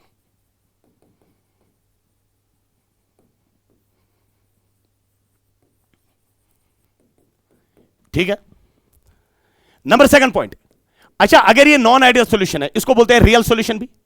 अगर आइडियल सॉल्यूशन फॉलो करेगा Raoult law, तो ये follow नहीं करेगा Raoult law, तो हम बोलेंगे बेटा it does not obey Raoult's law, it does not obey Raoult's law, यानी ये रोल्ट लॉ ओबे नहीं करेगा। यानी जो पी ए का वैल्यू होगा, P A is not equal to chi A P A naught, and P B जो होगा that is not equal to chi B P B naught, और जो पी एस होगा, P S is not equal to chi A P A not plus chi B P B not. ठीक है। Next point, वहां पर delta V mixing क्या होता है आइडियल में? 0। यहां पर delta V mixing is not equal to 0, delta V mixing is not equal to 0। Number 4 point, delta H mixing that is also not equal to 0, या तो वो पॉजिटिव होगा या तो ये नेगेटिव होगा। नंबर 5, लेकिन इसमें भी बेटा डेल्टा एस मिक्सिंग क्या होगी? पॉजिटिव। नेक्स्ट बेटा नंबर 6, डेल्टा जी मिक्सिंग, इसमें क्या होती है? That is negative. क्योंकि चाहे आइडियल सॉल्यूशन बने या बने नॉन आइडियल सॉल्यूशन, मिक्सिंग के टाइम पे बेटा हमेशा एंट्रोपी बढ़ती है, यानी डेल्टा एस का वैल्यू पॉजिटिव होता है और डेल्टा जी का वैल्यू क्या होता है? नेगेटिव होता है। यानी ये हमने पॉइंट्स लिखे किस किस के लिए, पहले हमने बेटा आइडियल सॉल्यूशन के लिखे, फिर उसके बाद हमने लिखे किस सॉल्यूशन के, नॉन आइडियल सॉल्यूशन के। चलिए बेटा, अब नेक्स्ट बेटा हमारे पास है question number 9, that is what are colligative properties, जिनको आप शॉर्ट फॉर्म में सीपी बोल देते हो। Name the 4 colligative properties. आपको बेटा 4 कॉलिगेटिव प्रॉपर्टी जो है उनके नाम बोल देना है यहां पर, ठीक है। अब पहले हम देखेंगे कॉलिगेटिव प्रॉपर्टी किस चीज को हम बोलते हैं, ठीक है, ध्यान देना। यहां पर देखिए, अगर आपके पास बेटा नॉन वोलेटाइल सॉल्यूट है, नॉन वोलेटाइल सॉल्यूट, इसको आपने बेटा एक वोलेटाइल लिक्विड में डाल दिया, वोलेटाइल लिक्विड में डाल दिया, और आपको मिलेगा बेटा एक लिक्विड सॉल्यूशन। बात समझ लेना, आपके पास जो सॉल्यूट है वो है नॉन वोलेटाइल, और उसको आपने एक वोलेटाइल लिक्विड में डाल दिया, एक वोलेटाइल सॉल्वेंट में डाल दिया, और आपको मिलेगा एक लिक्विड सॉल्यूशन। इसी लिक्विड सॉल्यूशन की प्रॉपर्टीज है, एक टाइप ऑफ प्रॉपर्टीज इनके पास है, जिनको हम नाम बोलते बेटा कौन सी प्रॉपर्टीज, कॉलिगेटिव प्रॉपर्टीज। यानी पहला पॉइंट आपको यह पूछा जाएगा कि कॉलिगेटिव प्रॉपर्टीज किन की प्रॉपर्टीज है, तो आप बोलोगे sir colligative properties liquid solutions की प्रॉपर्टी है, मगर कौन सी लिक्विड सॉल्यूशंस की, जिनमें बेटा सॉल्यूट कौन सा आपके पास होगा, नॉन वोलेटाइल होना चाहिए, ठीक है। यानी कहने का मतलब हुआ कि आपने माना यहां पर बेटा एक सॉल्यूशन हमारे पास है। अब यह सॉल्यूशन किस किस का बना है बेटा, यह सॉल्यूशन बना है ए और बी का। चलिए बेटा, यह सॉल्यूशन बना है ए और बी का।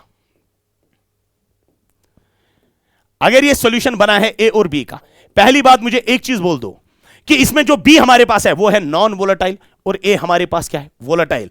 तो अगर हम देखेंगे बी जो हमारे पास है यह है नॉन वोलेटाइल, नॉन वोलेटाइल, और ए जो हमारे पास है इट इज वोलेटाइल, ठीक है। यहां तक तो क्लियर है ना। इसी सॉल्यूशन की प्रॉपर्टीज बेटा है उन जिनको हम नाम बोलते हैं बेटा कौन सी प्रॉपर्टीज, कॉलिगेटिव प्रॉपर्टीज, ठीक है। अब यहां पर देखिए, अगर मैं आपको बोलूंगा what is the number of solute particles, what is the number of solute particles, जरा मुझे बोलेगा बेटा number of solute particles, number of solute particles, तो आप बोलोगे number of solute particles is equal to N B. What is the number of solvent particles, number of solvent particles किसके बराबर है, नंबर ऑफ सॉल्वेंट पार्टिकल्स होंगे बराबर N A. What is the total number of particles, total number of particles, तो आप बोलोगे sir total number of particles will be equal to N A plus N B, that is the total number of particles. यानी total number of particles will be equal to N A plus N B, ठीक है। What is the fraction of the number of solute particles, what is the fraction of the number of solute particles, ध्यान देना, आप बोलोगे fraction of number of solute particles will be equal to N B divided by N A plus N B,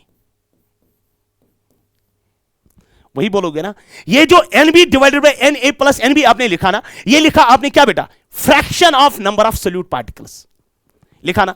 लेकिन मैंने already बोला fraction को बेटा आपके एनसीईआरटी मान के चलते हैं रिलेटिव, तो आप बोलोगे यहां पर relative number of solute particles, relative number of solute particles, relative number of solute particles, तो आप बोलोगे relative number of solute particles is equal to N B divided by N A plus N B.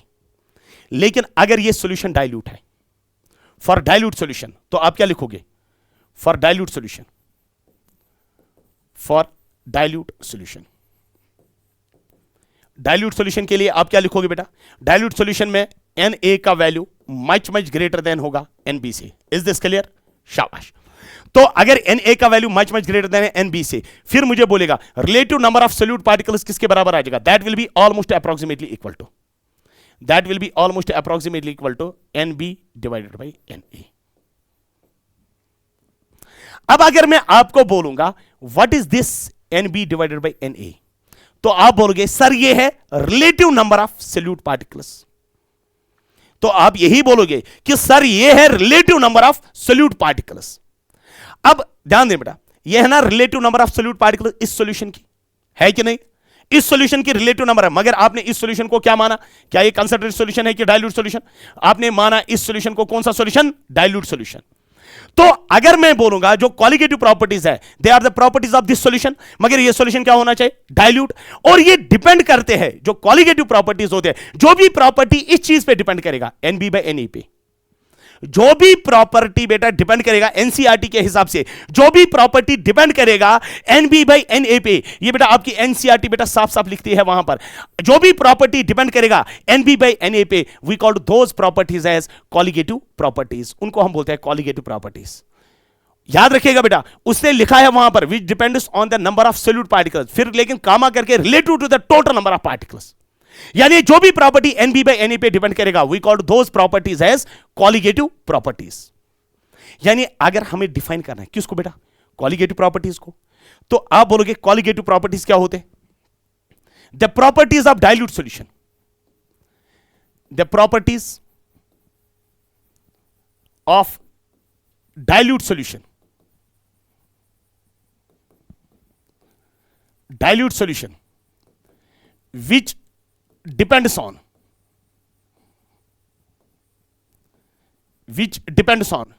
relative number of solute particles,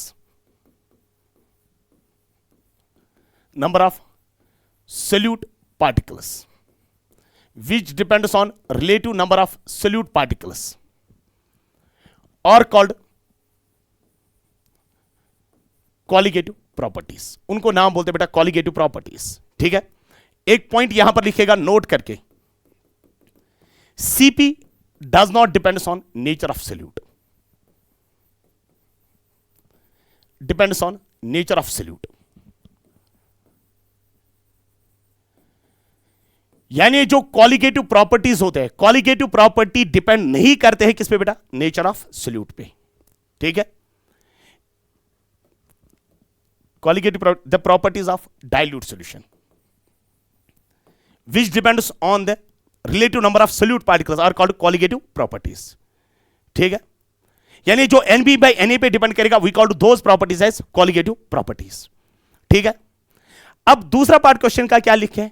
name the 4 colligative properties। आपकी बेटा NCERT में 4 ही colligative properties देखे, हमें उन्हीं 4 colligative properties का नाम देना है, अदरवाइज हमारे पास बहुत सारी colligative properties है, हमें लेकिन खाली उन्हीं 4 colligative properties का नाम देना है। ठीक है, तो आप यहां पर लिखोगे 4 colligative properties, 4 colligative properties. Number first बेटा हमारे पास क्या है? That is relative lowering of vapour pressure, relative lowering of vapour pressure, ये पहला है।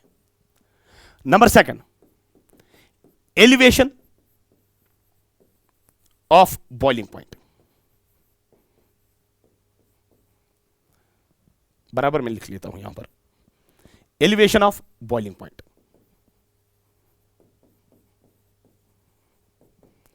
नंबर थर्ड बेटा आपके पास जो है that is depression of freezing point, depression of freezing point. And number fourth जो आपके पास है बेटा दैट इज ऑस्मोटिक प्रेशर।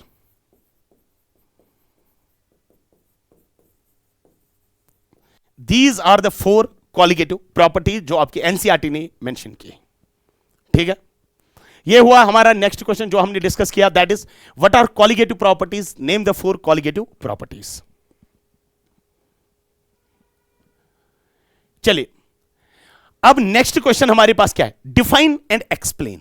आपको डिफाइन करना है, साथ में एक्सप्लेन करना है क्या? Elevation of boiling point. फिर साथ में बेटा क्वेश्चन क्या देखे हैं? How can you calculate the molecular mass of non volatile solute with it. आप कैसे बेटा मॉलिक्यूलर मास निकालोगे बेटा किसका? एक नॉन वोलेटाइल सोल्यूट इससे बेटा, इस कॉलिगेटिव प्रॉपर्टी से, जिस कॉलिगेटिव प्रॉपर्टी का नाम क्या है? Elevation of boiling point. इसको हम डिनोट करते हैं डेल्टा टीबी से। किससे डिनोट करते हैं बेटा? डेल्टा टीबी से। ठीक है, अब यहां देख लेना, पहले हम समझेंगे बेटा बॉइलिंग पॉइंट क्या होता है, फिर उसके बाद समझेंगे एलिवेशन ऑफ बॉइलिंग पॉइंट क्या होता है, फिर उसके बाद हम देख लेंगे कि हम कैसे मॉलिक्यूलर मास इससे निकाल सकते हैं। ठीक है, यहां देख लेना, यहां देख लेना। मान लो बेटा ये आपके पास एक सॉल्वेंट है, मान लो, आई होप कि आपने बेटा माना होगा इस चीज को। ठीक है, और ये आपके पास लेट अस सपोज ये वाटर है, और ये वाटर आपने बेटा यहां पर क्या माना, इसको सॉल्वेंट। ठीक है, हर किसी जगह वाटर प्रेजेंट होता है ना, इसीलिए बेटा हम इसको मान के चलते हैं बेटा, अक्सर जब भी बात चलती है तो सॉल्वेंट वाटर की ही चलती है, ध्यान देना। और टेम्परेचर बेटा पूछा, टेम्परेचर बेटा हमने माना 25 डिग्री सेल्सियस, और अगर केल्विन में पूछा जाएगा तो आप बोलोगे सर ये होता है 298 केल्विन। Is this clear? शाबाश। यहां से बेटा एक्सटर्नल प्रेशर P एक्सटर्नल है बराबर 1 atm के बराबर। ठीक है, अब ये जो वाटर है ये सॉल्वेंट है, इसका अपना कुछ वेपर प्रेशर होगा, और मान लिया बेटा इसका वेपर प्रेशर है that is equal to 0.6 atm।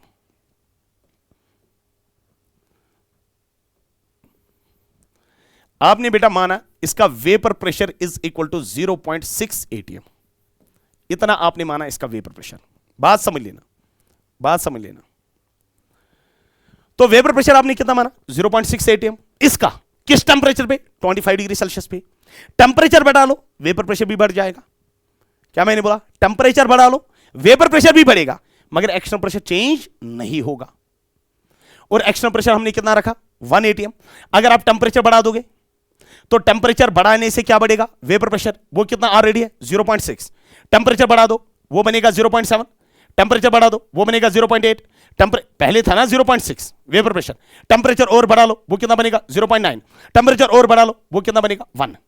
जब 1 बनेगा वेपर प्रेशर, उस टाइम पे एक्सटर्नल प्रेशर भी 1 है, तो we called that temperature as boiling point. उसको हम क्या नाम बोलते हैं? Boiling point. यानी अगर आपको पूछा जाएगा बॉइलिंग पॉइंट क्या होता है, तो आप बोलोगे सिंपल लैंग्वेज में सर बॉइलिंग पॉइंट वो टेंपरेचर होता है, वो टेंपरेचर होता है, वो टेंपरेचर होता है जहां पर वेपर प्रेशर बनेगा किसके बराबर? एक्सटर्नल प्रेशर के बराबर। यानी वेपर प्रेशर, एक्सटर्नल प्रेशर 1 है, वेपर प्रेशर को भी 1 बनना चाहिए। तो we called that temperature as, उस टेंपरेचर को हम मान के चलते हैं बेटा क्या, we called that temperature as, उस टेंपरेचर को हम नाम बोलते हैं बॉइलिंग पॉइंट। ठीक है, अब ये सॉल्वेंट है, इसका बॉइलिंग पॉइंट कुछ होगा, होगा कुछ। चलो उस बॉइलिंग पॉइंट को बेटा हमने यहां से डिनोट किया, हम बोलते हैं boiling point of solvent, boiling point of solvent. और बॉइलिंग पॉइंट ऑफ सॉल्वेंट को हम रिप्रेजेंट करेंगे बेटा TB नॉट से। ठीक है, ये बॉइलिंग पॉइंट ऑफ सॉल्वेंट है, उसको हमने रिप्रेजेंट किया TB नॉट से। अब जब ध्यान देना बेटा, ध्यान देना, अब इसमें हम नॉन वोलेटाइल सोल्यूट ऐड करेंगे, यूरिया, ग्लूकोज, सक्रोज, कुछ तो ऐड कर लो ना, लेकिन वो होना चाहे नॉन वोलेटाइल। जब आप नॉन वोलेटाइल सोल्यूट ऐड कर लोगे तो आपको बेटा यहां पर सॉल्वेंट नहीं होगा, आपके पास यहां पर अब सॉल्यूशन होगा। ध्यान देना बेटा, बात समझ लेना। अब ये सॉल्वेंट नहीं है, अब ये हमारे पास क्या है बेटा, solution.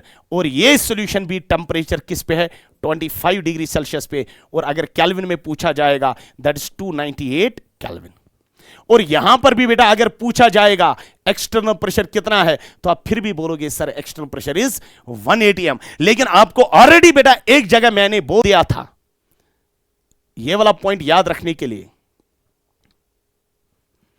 On adding non volatile solute vapour pressure कम होता है। जब आप नॉन वोलेटाइल सोल्यूट ऐड कर लोगे वेपर प्रेशर कम होता है, वेपर प्रेशर कम होता है जब आप क्या ऐड करोगे, नॉन वोलेटाइल सोल्यूट।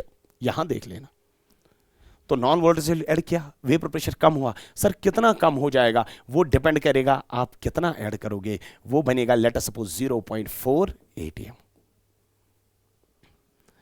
अब आपका शौक है कि इसका भी बॉइलिंग पॉइंट आना चाहिए, अब ये सॉल्यूशन है, तो आप क्या कर लोगे, टेंपरेचर बढ़ा दोगे, वेपर प्रेशर बढ़ेगा, लेकिन अब वेपर प्रेशर को 0.4 से बढ़ना है। यहां पर कहां से बढ़ना है, 0.6 से। यहां पर कम ही टेंपरेचर लगेगा, यहां पर ज्यादा टेंपरेचर लगेगा, और इसका जो बॉइलिंग पॉइंट होगा, बॉइलिंग पॉइंट ऑफ सॉल्यूशन, तो आप बोलोगे बॉइलिंग पॉइंट ऑफ सॉल्यूशन जो होगा that is TBS। Is this clear? अगर मैं आपको एक क्वेश्चन यहां से बोल देता हूं किसका बॉइलिंग पॉइंट ज्यादा होगा, तो आप बोलोगे सर सॉल्यूशन का बॉइलिंग पॉइंट, क्योंकि इसको 0.4 से बढ़ना है 1 तक, इसको 0.6 से ही बढ़ना है 1 तक, तो आप बोलोगे सॉल्यूशन का बॉइलिंग पॉइंट ज्यादा होता है as compare to that of solvent. यानी सॉल्यूशन का बॉइलिंग पॉइंट ज्यादा होता है as compare to that of solvent. तो TBS का वैल्यू ज्यादा होगा as compare to TB naught. ध्यान देना बेटा, अब इन दोनों के बीच में जो डिफरेंस होगी, नॉन वोलेटाइल सोल्यूट ऐड करने से क्या हुआ, बॉइलिंग पॉइंट बढ़ा। अब इन दोनों के बीच में जो डिफरेंस होगी, किस किस के बीच में, TBS और TB नॉट के बीच में, होगी ना डिफरेंस, कुछ वैल्यू होगा, 1 2 3 10 20 100 1000 कुछ तो होगा। और जो वो डिफरेंस होगी बेटा, उसी को बेटा दुनिया में बोला जाता है एलिवेशन ऑफ बॉइलिंग पॉइंट। यानी अगर आपको पूछा जाएगा what is elevation of boiling point, तो आप बोलोगे sir elevation of boiling point is the difference between the boiling point of the solution and boiling point of pure solvent, we called that as an elevation of boiling point. तो यहां पर मैं क्या definition लिखूंगा, the difference between the difference between the difference between the boiling point of the difference between the boiling point of solution and boiling point of pure solvent is called elevation of boiling point. और इस elevation of boiling point को हम किससे represent करते हैं, delta TB से। और अगर मैं मैथमेटिकली लिखूंगा बेटा इस डेल्टा टीबी को, तो आप बोलोगे सर ये डेल्टा टीबी हमें लगता है ये होता है बराबर TB S minus TB naught. लगता नहीं बेटा, ये होता है इसी के बराबर, इन दोनों के डिफरेंस के बराबर। ठीक है। और अगर आप देख लोगे जो डेल्टा टीबी होता है it is directly proportional to molality.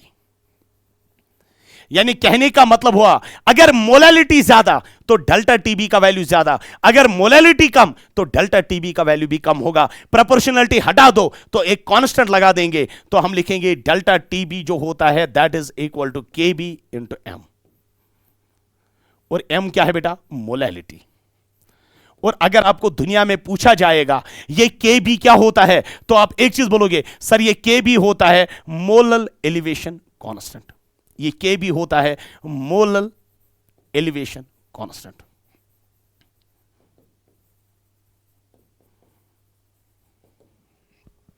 ठीक है। चलिए बेटा, अब दूसरा पार्ट क्या कह रहा है क्वेश्चन का, how can you calculate the molecular mass of non volatile solute with it. आप कैसे मॉलिक्यूलर मास निकाल सकते हो, किसका, नॉन वोलेटाइल सॉल्यूट का। यहां पर देख लो जरा, मुझे बोलेगा डेल्टा टीबी तो पता है elevation boiling, K B is the molar elevation constant, और ये कांस्टेंट होता है, पानी के लिए 0.52 होता है। और मोलैलिटी क्या होती है, number of moles of solute divided by mass of solvent. और मास ऑफ सॉल्वेंट किस में होना चाहिए, केजीज में। वो है कि नहीं, जरा मुझे बोलिएगा बेटा। आपको क्वेश्चन पूछा गया how can you calculate the molecular mass of non volatile solute with it. आप कैसे बेटा मॉलिक्यूलर मास ऑफ सॉल्यूट निकाल सकते हो। ठीक है, ध्यान देना। तो आप एक चीज बोलोगे कि जो डेल्टा टीबी होता है, delta T B that is equal to K B into M. Molality क्या हम लिख सकते हैं बेटा, number of moles of solute divide by mass of solvent. Mass of solvent किस में होना चाहिए, केजीज में। Is this clear. जरा मुझे मास ऑफ सॉल्वेंट को इस साइड ले लेंगे, तो क्या आप लिख सकते हो बेटा delta T B into mass of solvent. Mass of solvent होना चाहिए किसमें, केजीज में। आप बोलोगे सर अगर ग्राम्स में होगा, 1000 से डिवाइड कर लो ना, केजी खुद ब खुद बनेगा, डिवाइड बाय केबी। केबी इस साइड आ जाएगा divide, that is equal to number of moles of solute. Solute को हम ए से रिप्रेजेंट करते हैं कि बी से, तो हम लिखेंगे बेटा that is equal to N B. क्या आप लिख सकते हो बेटा delta T B into mass of solvent, मगर मास ऑफ सॉल्वेंट किस में होना चाहिए, केजीज में, divide by K B is equal to number of moles of solute. Then can you say that is equal to mass of solute that is M B divide by capital M B. Capital M B क्या होता है, molar mass of solute. अच्छा मुझे बोलेगा अगर आप molar mass को यहां पर ले जाओगे, ये यहां से डिवाइड में इस साइड आ जाएगा मल्टीप्लाई में, तो हम लिख सकते हैं बेटा MB is equal to K B को बेटा यहां पर लाओ, तो आप लिख सकते हो बेटा के बी इंटू एमबी। एमबी क्या है, mass of solute divided by, ये दोनों बेटा डिवाइड में आ जाएंगे, तो हम लिख सकते हैं delta T B into mass of solvent,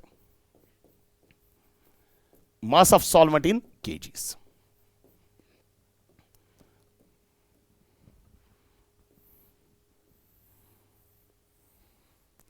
यानी अगर आपके पास, ध्यान दे बेटा, अगर आपको केबी का वैल्यू भी पता है, अगर आपको केबी का वैल्यू भी पता है, मास ऑफ सॉल्यूट भी पता है, डेल्टा टी भी पता है, और साथ में मास ऑफ सॉल्वेंट इन केजीज भी पता है, you can calculate MB. MB is what, MB is nothing but the molar mass of solute. MB हमारे पास क्या है, मोलर मास ऑफ सॉल्यूट। यानी knowing the values of Kb, mass of solute, delta Tb and mass of solvent in kgs, we can calculate the molar mass of solute. आपको बेटा calculate करना आ जाएगा क्या? Molar mass of solute. ठीक है, चलिए बेटा, अब जो नेक्स्ट क्वेश्चन हमारे पास है, डिफाइन ऑस्मोटिक प्रेशर. यानी आपको ऑस्मोटिक प्रेशर डिफाइन करना है. साथ में क्या पूछा गया? Right the expression of osmotic pressure. किसके लिए लिखना है? For a solution containing non volatile solute. Osmotic pressure is also a colligative property. Osmotic pressure भी हमारे पास क्या है बेटा? Colligative property. ध्यान देना. अब मान लो बेटा 1 मिनट के लिए ये आपके पास, ध्यान देना,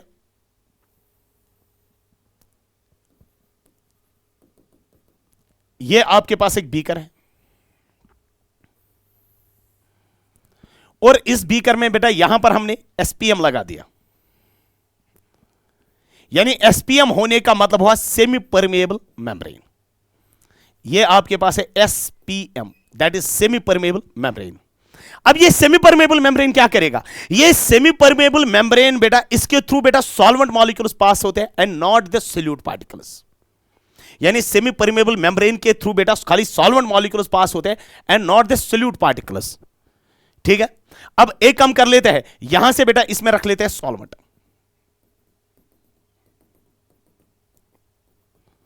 यहां पर बेटा हमारे पास है सॉल्वेंट और हमने सॉल्वेंट, हम किसको मान के चलते हैं? ए को. और यहां पर जो वेपर प्रेशर होगा वो प्योर सॉल्वेंट की वजह से होगा and that is called as PA0. ठीक है, अब दूसरे साइड से यहां से बेटा मान लो बेटा यहां से सॉल्यूशन है, मगर this is a solution containing non volatile solute. और वो नॉन वोलेटाइल सोल्यूट ये है. These are the non volatile solute particles. ये नॉन वोलेटाइल सोल्यूट पार्टिकल्स. और ये आपके पास क्या है बेटा? ये आपके पास सॉल्यूशन है. सॉल्यूशन है. अब मुझे बोल दो बेटा, यहां पर जो वेपर प्रेशर होगा, ये किसका वेपर प्रेशर होगा? अब ये वेपर प्रेशर होगा सॉल्यूशन का and we denote it with PS. ये वेपर प्रेशर ऑफ सॉल्वेंट, ये vapour pressure of pure solvent हमारे पास. और ये वेपर प्रेशर किसका बेटा? सॉल्यूशन. मगर this is a solution containing non volatile solute. यहां पर बेटा नेट फ्लो जो होगा सॉल्वेंट मॉलिक्यूल्स का, नेट फ्लो जो होगा सॉल्वेंट मॉलिक्यूल्स का, 2 मिनट के लिए यहां पर देख लो, 1 मिनट के लिए, PA0 का वैल्यू जो है that is equal to 1 ATM, या that is equal to PA0 का value let us suppose 2 ATM. PA0 का वैल्यू कितना है? 2 ATM. और PS का वैल्यू जो है, PS का वैल्यू जो है लेट अस सपोज PS का वैल्यू, या तो इसको रख लेंगे बेटा 0.8 ATM. ये किसका वैल्यू है बेटा? PA0 का. और जब भी आप नॉन वोलेटाइल सोल्यूट ऐड करोगे ना, उसकी वजह से वेपर प्रेशर कम होता है. लेट अस सपोज इसका वेपर प्रेशर है 0.6 ATM. क्या इन दोनों के बीच में वेपर प्रेशर में डिफरेंस है? हां. जब वेपर प्रेशर में डिफरेंस है, उसकी वजह से बेटा सॉल्वेंट मॉलिक्यूल्स यहां से यहां तक फ्लो होंगे. यह होगा नेट फ्लो. नेट फ्लो होगा सॉल्वेंट मॉलिक्यूल्स का. कहां से? From solvent side to solution side. And we called that process, that spontaneous process as osmosis. उसको हम बोलते हैं क्या? ऑस्मोसिस. यानी अगर आपको पूछा जाएगा ऑस्मोसिस क्या होती है, तो आप बोलोगे the net spontaneous flow of solvent molecules. कहां से कहां तक? From solvent side to solution side. And we called this process as, इस प्रोसेस को हम मानते हैं क्या? ऑस्मोसिस. अभी ऑस्मोसिस क्यों हुई? क्योंकि वहां से वेपर प्रेशर में डिफरेंस है. अब आपका शौक है कि नहीं, यह ऑस्मोसिस नहीं होनी चाहिए, यानी ये ऑस्मोसिस स्टॉप होनी चाहिए, यानी नेट फ्लो नहीं होना चाहिए. तो आप चाहोगे कि जो दोनों साइड से वेपर प्रेशर है वो सेम होना चाहिए. यहां से वेपर प्रेशर कितना? 0.8. और आप यहां से भी चाहोगे कि वेपर प्रेशर 0.8 ही बनना चाहिए. यानी आपको बेटा ऐड कितने ATM करने? 0.2 ATM. क्या आपने बेटा यहां से बेटा एक्सेस प्रेशर ऐड किया in order to stop the net flow? So that net flow should be equal to 0. कितना प्रेशर ऐड किया? 0.2 ATM. किस साइड ऐड किया? सॉल्वेंट साइड से कि सॉल्यूशन साइड से? सॉल्यूशन साइड से. यानी जो आपने एक्सेस प्रेशर ऐड किया, कितना एक्सेस प्रेशर आपने ऐड किया? 0.2 ATM. किस साइड से? सॉल्यूशन साइड से. In order to stop the osmosis. उसी को बेटा नाम दिया जाता है क्या? Osmotic pressure. यानी अगर आपको पूछते हैं ऑस्मोटिक प्रेशर बोल दो, तो आप बोलोगे the excess pressure, the excess pressure which must be supplied the excess pressure which must be supplied to the solution side, which must be supplied to the solution side in order to stop the osmosis. In order to stop the osmosis, we called that pressure as osmotic pressure. In order to stop the osmosis is called osmotic pressure. उसी को हम बेटा नाम बोलते हैं क्या? Osmotic pressure. जैसे आपके पास आइडियल गैस इक्वेशन है PV is equal to nRT, वैसे ही बेटा ऑस्मोटिक प्रेशर के लिए इक्वेशन आपके पास है pi V is equal to nRT. लेकिन ये n क्या है? Number of moles of solute. मगर वो सोल्यूट हमारे पास कौन सा है? That is non volatile solute, that is NB. और याद रखिएगा बेटा ऑस्मोटिक प्रेशर को हम किससे डिनोट करते हैं? ऑस्मोटिक प्रेशर हमारे पास होता है पाई से डिनोट करते हैं. ठीक है, V को बेटा इस साइड लाएंगे तो हम क्या लिख सकते हैं? Pi is equal to NB by V into RT. Number of moles divide by volume, वो क्या होती है? कंसंट्रेशन. तो आप बोलोगे pi is equal to CRT. Pi is equal to किसके बराबर होता है? CRT. यानी C क्या है? कंसंट्रेशन यानी मोलैरिटी. R क्या है बेटा? हमारे पास यूनिवर्सल गैस कांस्टेंट. और T हमारे पास क्या है? T हमारे पास टेंपरेचर है, लेकिन ये टेंपरेचर किस में होना चाहिए? केल्विन में होना चाहिए. ठीक है, तो ये था नेक्स्ट बेटा डिफाइन ऑस्मोटिक प्रेशर. वो तो आपने डिफाइन किया और आपने यहां पर कितना ऑस्मोटिक प्रेशर अप्लाई किया? 0.2. उसके बाद right the expression of osmotic pressure for a solution containing non volatile solute. वो तो आपने बेटा लिख लिया. ठीक है, नेक्स्ट बेटा क्वेश्चन जो आपके पास है, व्हाट इज एबनॉर्मल मॉलिक्यूलर मास. यानी एबनॉर्मल मॉलिक्यूलर मास क्या होता है? What is the value of want of factor. आपको बेटा पूछा गया वांट ऑफ फैक्टर बेटा हमारे पास क्या है? When the solute undergoes dissociation and association. ठीक है, पहले हम पूछे देखेंगे बेटा ये एबनॉर्मल मॉलिक्यूलर मास होता क्या है. ठीक है, ध्यान देना. आपने बेटा एक मिनट यहां देख लेना. आपने पढ़ा है कॉलिगेटिव प्रॉपर्टी, पढ़ा है कि नहीं? बोलो हाँ या ना. वेरी गुड, आपने कॉलिगेटिव प्रॉपर्टी पढ़े. तो जब आपने कॉलिगेटिव प्रॉपर्टी पढ़ ले, कॉलिगेटिव प्रॉपर्टी अब आप दो जगह है. जब आपने कॉलिगेटिव प्रॉपर्टी क्लासरूम में पढ़े, उसके बाद तो आपने पढ़ी क्लासरूम में, उसके बाद आपका शौक हुआ कभी.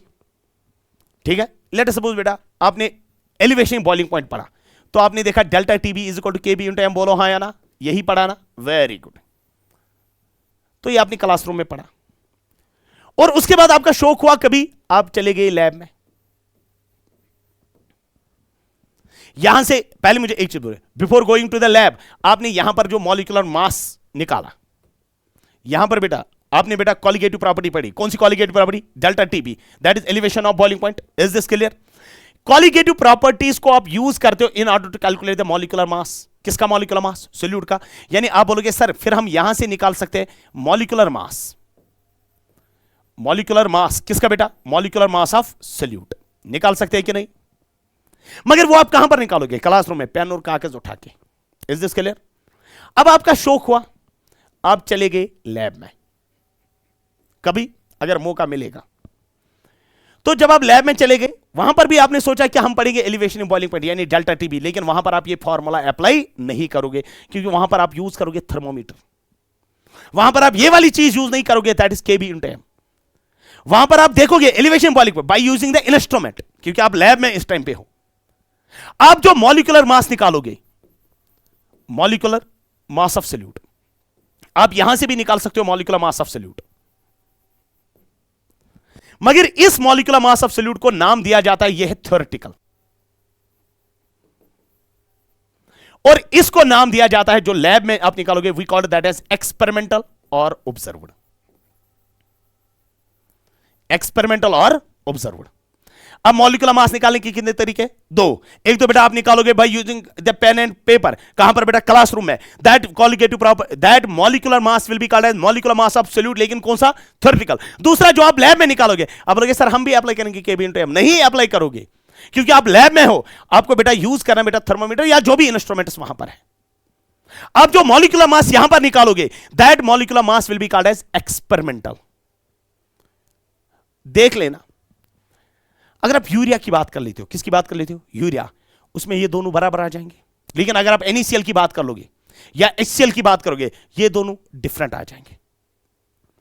अगर ये दोनों बेटा डिफरेंट आ गई, अगर ये दोनों क्या आ गई डिफरेंट, कौन कौन सा, molecular mass of solute theoretical and molecular mass of solute observed, तब हम उस टाइम पे बोलते हैं जो सॉल्यूट है इसके पास है abnormal molecular mass.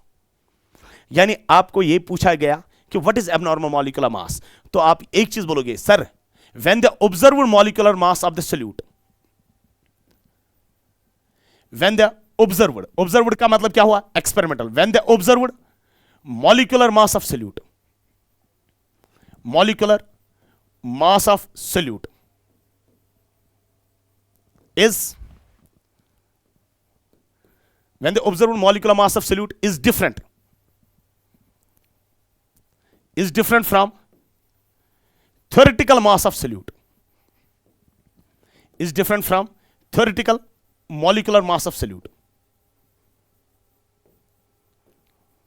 mass of solute, then the solute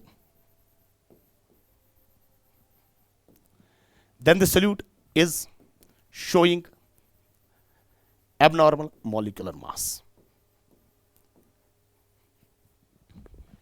abnormal molecular mass। ठीक है, अब वहीं पर मैं बोलूंगा cause for abnormal molecular mass,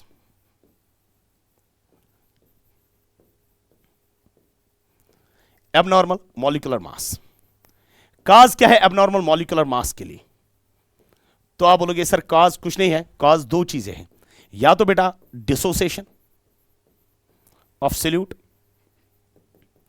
dissociation of solute, या तो बेटा नंबर सेकंड है एसोसिएशन ऑफ सॉल्यूट। जब भी डिसोसिएशन होती है, एसोसिएशन ऑफ सॉल्यूट, जब भी डिसोसिएशन होती है तब भी बेटा एबनॉर्मल मॉलिक्यूलर मास दिखाएगा, और जब भी एसोसिएशन होती है तब भी एबनॉर्मल मॉलिक्यूलर मास दिखाएगा। यानी मॉलिक्यूलर मास के निकालने के लिए यही, एबनॉर्मल मॉलिक्यूलर मास को दिखाने के लिए यही दो रीजंस है। तो एक तो है डिसोसिएशन ऑफ सॉल्यूट की वजह से, और दूसरा होता है एसोसिएशन ऑफ सॉल्यूट की वजह से। जैसे क्वेश्चन में बेटा लिख के है, what is the value of want of factor when the solute undergoes dissociation and association. आपको बेटा वैल्यू ऑफ आई निकालना है, यानी आपको बोलना है वैल्यू ऑफ आई, आई का वैल्यू क्या है। पहला आपको देखना है number first, when dissociation takes place, when dissociation takes place.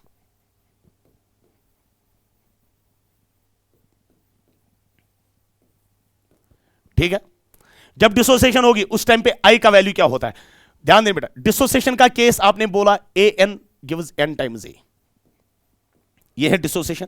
क्योंकि अगर आप यहां पर देखोगे, यहां पर कितने मोल, 1 मोल, यहां पर कितने मोल, N मोल, यानी 1 से कितना बढ़ रहे हैं N। और यहां पर अगर आपको I का वैल्यू कैलकुलेट करना होगा, I का वैल्यू जो होता है that is equal to N alpha plus 1 minus alpha, यानी ये हमारे पास है। अब आपके पास दो चीजें इसमें है, सर ये अल्फा क्या है और N क्या है, यानी 1 से कितने बढ़ रहे हैं N, यानी आप बोलोगे N का मतलब होता है number of particles given by 1 particle, number of particles given by 1 particle, number of particles given by 1 particle.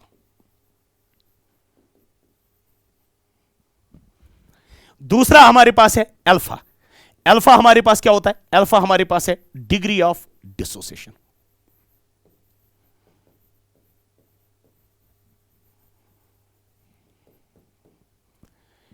ठीक है, यह हुआ आई का वैल्यू बेटा इन केस ऑफ डिसोसिएशन किसके बराबर होता है, N alpha plus 1 minus alpha. ठीक है, यह आपने आई का वैल्यू निकाला, लेकिन कब, व्हेन डिसोसिएशन टेक्स प्लेस। मगर आपको क्वेश्चन में क्या पूछा गया, आप आई का वैल्यू निकालिए व्हेन डिसोसिएशन टेक्स प्लेस, और साथ में बेटा व्हेन एसोसिएशन टेक्स प्लेस। तो आप देखोगे दूसरा वाला, when association takes place,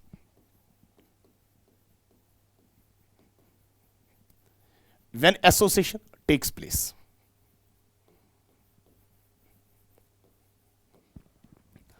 association जब हो जाएगी तो आप बोलोगे बेटा A gives 1/n times A। ठीक है, यानी 1 से कितना बढ़ रहा है, जरा मुझे बोलिएगा बेटा, एक से कितना बन रहा है, यहां देख लो,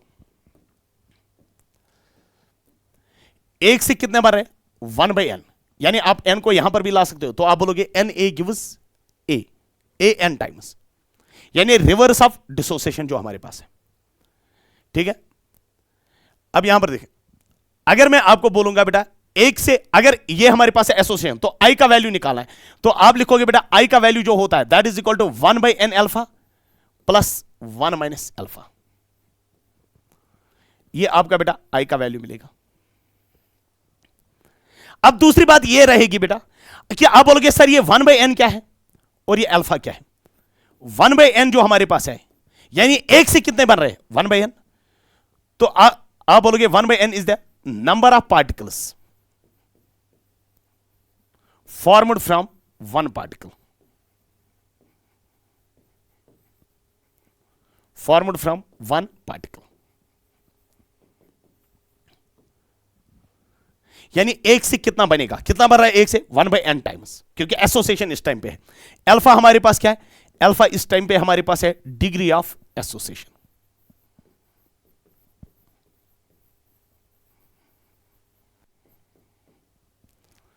ठीक है, तो अगर आप देखोगे, आप बोलोगे सर नहीं इसको अल्फा डैश लिख लो, तो लिख लो ना बेटा अल्फा डैश, तो कोई फर्क नहीं पड़ेगा, यानी अल्फा आपने यूज किया डिग्री ऑफ डिसोसिएशन के लिए भी, अल्फा आपने यूज किया डिग्री ऑफ एसोसिएशन के लिए भी, तो कोई फर्क नहीं पड़ेगा। या तो आप इसको अल्फा डैश लिख लो, अल्फा डैश लिख लो, इसको लिख लो अल्फा डैश, अल्फा डैश हमारे पास होता है डिग्री ऑफ एसोसिएशन। ठीक है, अब ये वाला क्वेश्चन था हमारे पास कि what is abnormal molecular mass, और साथ में बेटा what is the value of want of factor when the solute undergoes dissociation as well as association, और want of factor को ही हम डिनोट करते हैं किससे बेटा, I से। अब नेक्स्ट क्वेश्चन जो हमारे पास है that is state Henry's law. ठीक है, आपको स्टेटमेंट देना है किसका बेटा, हेनरीज लॉ का, ध्यान देना। अब मान लो बेटा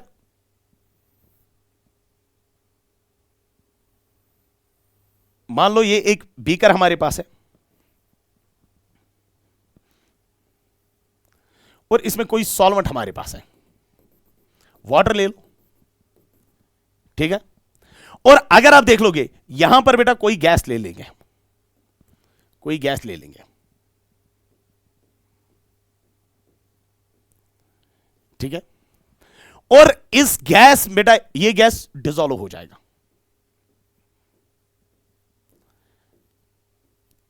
ये गैस बेटा डिसॉल्व हो जाएगा। ये कब तक डिसॉल्व हो जाएगा, ये तब तक बेटा डिसॉल्व हो जाएगा जब तक वहां पर ना बनेगा सैचुरेटेड सॉल्यूशन।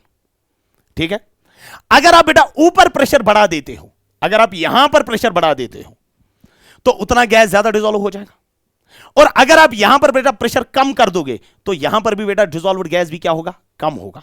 यानी आप बोलोगे हेनरीज लॉ का स्टेटमेंट यही है, अगर आपके पास ऊपर प्रेशर ज्यादा है तब गैस ज्यादा डिसॉल्व हो जाएगा, अगर ऊपर प्रेशर कम है तब बेटा अंदर भी गैस क्या होगा, कम। यानी अगर अंदर गैस कम होगा तो ऊपर भी गैस का प्रेशर भी क्या होगा, कम होगा। यानी अगर अंदर गैस ज्यादा है तो इसका कहने का मतलब हुआ ऊपर भी गैस का प्रेशर क्या होगा, ज्यादा ही होगा। यानी हम बोलेंगे हेनरीज लॉ जो है that is at constant temperature. Answer देख लेना, पहले मुझे बोलेगा, हमने क्या बोला, हमने बोला जितना हम ऊपर प्रेशर बढ़ा देंगे, पहले मुझे बोलेगा ये गैस डिसॉल्व हो जाएगा, डिसॉल्व हो जाएगा, डिसॉल्व हो जाएगा। कब तक डिसॉल्व हो जाएगा, ये तब तक बेटा डिसॉल्व हो जाएगा जब तक वहां पर ना बनेगा सैचुरेटेड सॉल्यूशन, और जिसके बारे में आपने पढ़ा होगा सैचुरेटेड सॉल्यूशंस क्या होते हैं। अब मैंने क्या बोला, मैंने बोला अगर ऊपर प्रेशर ज्यादा है तो अंदर भी गैस ज्यादा होगा, अगर ऊपर प्रेशर कम है तो अंदर भी गैस कम होगा। अब हम उल्टा करके बोल सकते हैं कि अंदर अगर गैस ज्यादा है तो आप बोलोगे सर बाहर प्रेशर ज्यादा है, गैस का प्रेशर। अगर अंदर गैस कम है तो आप बोलोगे सर बाहर प्रेशर कम है। तो वही हम लिखेंगे बेटा that law is called as Henry's law. कोई तूफान सा लॉ नहीं हमारे पास, सिंपल लॉ है। क्या, at constant temperature, at constant temperature the partial pressure of gas in vapour phase, the partial pressure of gas in vapor phase is directly proportional to the mole fraction of gas, is directly proportional to mole fraction of gas is directly proportional to mole fraction of gas in solution phase.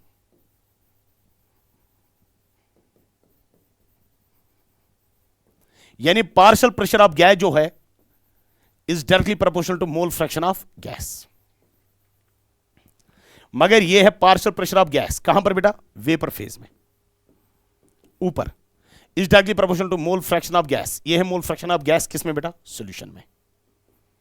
Is this clear? जरा मुझे बोलिएगा बेटा एक चीज, proportionality हम हटा देते, हम क्या यूज करेंगे? Constant, and we can see partial pressure of gas is equal to KH into mole fraction of gas, where KH is called Henry's constant. KH हमारे पास क्या है? Henry's constant. KH बेटा हमारे पास है Henry's constant.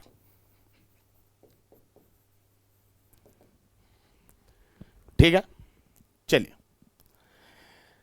तो ये था बेटा आपके पास, जब भी 5 मार्क्स का क्वेश्चन आ जाएगा तो इन्हीं में से आ जाएगा बेटा। अब जो नेक्स्ट बेटा आपके पास है that is multiple choice questions. Multiple choice questions में कुछ अब तो मल्टीपल चॉइस क्वेश्चंस बेटा बहुत सारे, सॉल्यूशन चैप्टर में तो बहुत सारे बन सकते हैं मल्टीपल चॉइस क्वेश्चंस। ये कोई नहीं है कि आप 2-4 क्वेश्चंस बोलोगे कि बस इतने ही बन सकते हैं, नहीं, वहां पर बेटा थाउजेंड्स ऑफ द क्वेश्चंस बन सकते हैं जो मल्टीपल चॉइस में आ जाएंगे। लेकिन अब हमने एक्सपीरियंस के बेसिस पे, थोड़ी बहुत एक्सपीरियंस है उसके बेसिस पे 2-5 मल्टीपल चॉइस के क्वेश्चंस लिखे, बट यही 5 मल्टीपल चॉइस क्वेश्चंस आ जाएंगे बेटा, इसकी कोई ये गारंटी नहीं। लेकिन हमने अपनी एक्सपीरियंस को देख के, थोड़ी सी एक्सपीरियंस, कुछ सालों की एक्सपीरियंस है, उसको देख के हमने यही मल्टीपल चॉइस क्वेश्चंस लिखे यहां पर। ठीक है, चलिए बेटा, ये तो बेटा ऑलरेडी जिसने बेटा पूरा लेक्चर देखा होगा उनको आ जाएगा ये समझ में, या जिसने पढ़ा होगा थ्रू आउट द ईयर उनको फिर भी ये क्वेश्चंस आ जाएंगे। अब जिसने नहीं पढ़ा है वो फिर भी यहां पर 2 मिनट ध्यान देगा। अब जिसने, अगर कोई लास्ट में तो कोई, अगर किसी को लग रहा है कि मुझे समझ, वो डायरेक्टली बेटा याद भी रख सकता है। आपको बेटा क्या पूछा गया? यूनिट क्या है मोलैरिटी का, ये पहला क्वेश्चन है, यूनिट ऑफ मोलैरिटी। तो जैसे हमने मोलैरिटी ये लिख लेना बेटा इसको,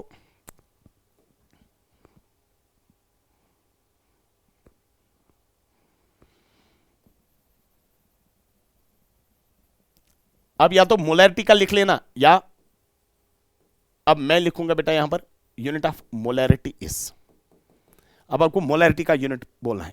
जैसे हमने ऑलरेडी पहले स्लाइड में बेटा मोलैरिटी को डिफाइन किया है, वहां पर अगर आप देखोगे जो मोलैरिटी का यूनिट हमारे पास है that is mole per litre. ये वाला बेटा इसका ऑप्शन हमारे पास है, that is option number C. ठीक है, चलिए बेटा, which of the following concentration term does not depends on temperature. इनमें से कौन सी कंसेंट्रेशन टर्म बेटा टेम्परेचर पे डिपेंड नहीं करेगा।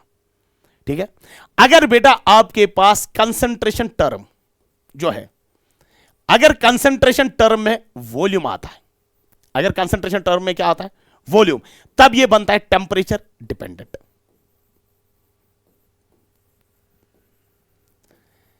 अगर कंसेंट्रेशन टर्म में क्या आता है? वॉल्यूम, तब यह बनता है टेम्परेचर डिपेंडेंट। अगर वॉल्यूम नहीं है तब वो टेम्परेचर इंडिपेंडेंट। मोलैरिटी, जरा मुझे बोलिएगा मोलैरिटी क्या होती है? Number of moles of solute divided by volume of solution litre, तो वॉल्यूम आ गया। Normality, number of equivalents of solute divided by volume of solution litres, इसमें भी वॉल्यूम आ गया। फॉर्मेलिटी, फॉर्मेलिटी तो फॉर्मेलिटी है, क्योंकि फॉर्मेलिटी होती है number of moles of ionic solid divided by volume of solution litres, तो इसमें भी। Molality, number of moles of solute divided by mass of solvent KGs, यानी इसमें बेटा हमारे पास वॉल्यूम टर्म नहीं आती है। जिसमें वॉल्यूम टर्म नहीं आ जाएगा वही हमारे पास टेम्परेचर इंडिपेंडेंट बनेगा। ठीक है, चलिए, which of the following mixture shows negative deviation from Raoult's law. Negative deviation कौन दिखाता है? ध्यान देना, जैसे अगर आप एनसीईआरटी पे बेटा चेक करोगे, एन हेक्सेन एन हेप्टेन जो होते हैं ये दिखाते हैं बेटा ideal solution. Bromo ethane and chloro ethane ये भी बनाते हैं बेटा ideal solution. Ethanol and acetone ये भी ये दिखाते हैं बेटा पॉजिटिव डिविएशन। फिर उसके बाद एसीटोन एंड क्लोरोफॉर्म ये दिखाते हैं बेटा कौन सी डिविएशन? बेटा नेगेटिव डिविएशन। मगर नेगेटिव डिविएशन कहां से बेटा? रॉल्ट्स लॉ से। और ये नेगेटिव डिविएशन क्यों दिखाते हैं? क्योंकि एसीटोन बेटा ये होता है C डबल बॉन्ड O, यहां पर बेटा CH3 होता है, यहां पर बेटा CH3 होता है, यहां पर बेटा क्लोरोफॉर्म HCCl Cl Cl। चूंकि क्लोरीन की इलेक्ट्रोनेगेटिविटी बहुत ज्यादा है, उसकी वजह से कार्बन की इलेक्ट्रोनेगेटिविटी बढ़ेगी। कार्बन की जब इलेक्ट्रोनेगेटिविटी ज्यादा होगी तो इस हाइड्रोजन पे पार्शियल पॉजिटिव है, ऑक्सीजन पे आ जाएगा पार्शियल नेगेटिव, कार्बन पे आ जाएगा पार्शियल पॉजिटिव, तो यहां पर आ जाएगी हाइड्रोजन बॉन्डिंग। और इस हाइड्रोजन बॉन्डिंग की वजह से ये दिखाते हैं कौन सी डिविएशन, नेगेटिव डिविएशन। लेकिन नेगेटिव डिविएशन कहां से, रॉल्ट्स लॉ। रॉल्ट्स लॉ से दो तरह की डिविएशन होते हैं, एक होती है पॉजिटिव डिविएशन, दूसरी होती है नेगेटिव डिविएशन। ये दो बनाते हैं आइडियल, ये बनाता है बेटा पॉजिटिव डिविएशन, ये दिखाता है बेटा नेगेटिव डिविएशन। यूनिट ऑफ केबी हमने बेटा ऑलरेडी बोला, केबी जो होता है ये होता है मोलर एलिवेशन कांस्टेंट। यहां पर ध्यान देना, केबी होता है क्या बेटा, मोलर एलिवेशन कांस्टेंट। जरा मुझे बोलेगा delta TB is equal to KB into M, is this clear? जरा मुझे बोलेगा बेटा केबी आप लिख सकते हो ना, K B is equal to delta T B divide by M, is this clear? अच्छा, डेल्टा टीबी का यूनिट है केल्विन, शाबाश। मोलैलिटी का यूनिट है बेटा मोल पर केजी, इज दिस क्लियर? तो अगर आपको पूछा जाएगा केबी का यूनिट क्या है, तो आप बोलोगे केबी का यूनिट होगा केल्विन केजी पर मोल, ये यूनिट होगा केबी का, यानी केबी का यूनिट होगा केल्विन केजी पर मोल, यानी इसका जो ऑप्शन होगा that is option number first.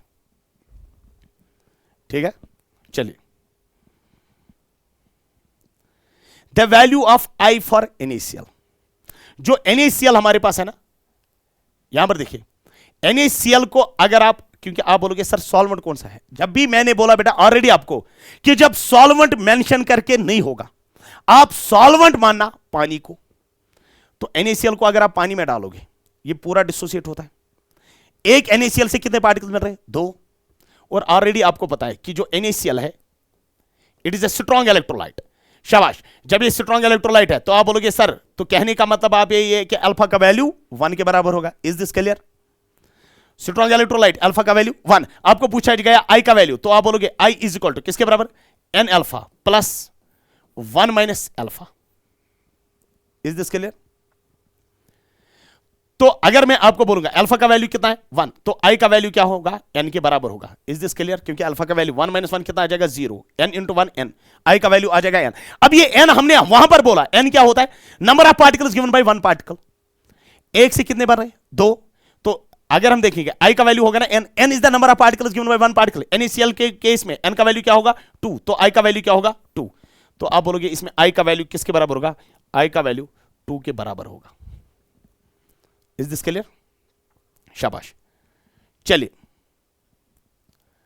अब H2SO4, इसमें भी आई का वैल्यू निकाला, तो आप बोलोगे सर H2SO4 भी स्ट्रॉन्ग इलेक्ट्रोलाइट है, तो इसमें भी अल्फा का वैल्यू 1 ही होगा, तो आप बोलोगे सर आई का वैल्यू n होगा। n क्या है, number of particles given by 1 particle. एक H2SO4 से कितने पार्टिकल मिल रहे हैं, 3, तो आप बोलोगे सर आई का वैल्यू क्या होगा 3, क्योंकि H2SO4 टूटेगा, ऐसे टूटता है ना H2SO4, H2SO4 gives twice H positive plus SO4 2 negative, यानी एक से कितने पार्टिकल्स बन रहे हैं, इसका 2 इसका 1, एक से कितने बन रहे हैं 3, तो वही हमारे पास है, यानी इसका जो आई का वैल्यू होगा वो क्या होगा 3, यही होगा। तो इसी के साथ बेटा ये वाला चैप्टर हमारा कंप्लीट होता है। इस चैप्टर को बेटा देखेगा तो लास्ट पे बेटा आपको इसी टेलीग्राम चैनल पे, जिस पे इसकी लिंक शेयर की जाएगी, वहीं पर बेटा आपको इसकी PDF भी मिलेगी आपको। And thank you, God bless you.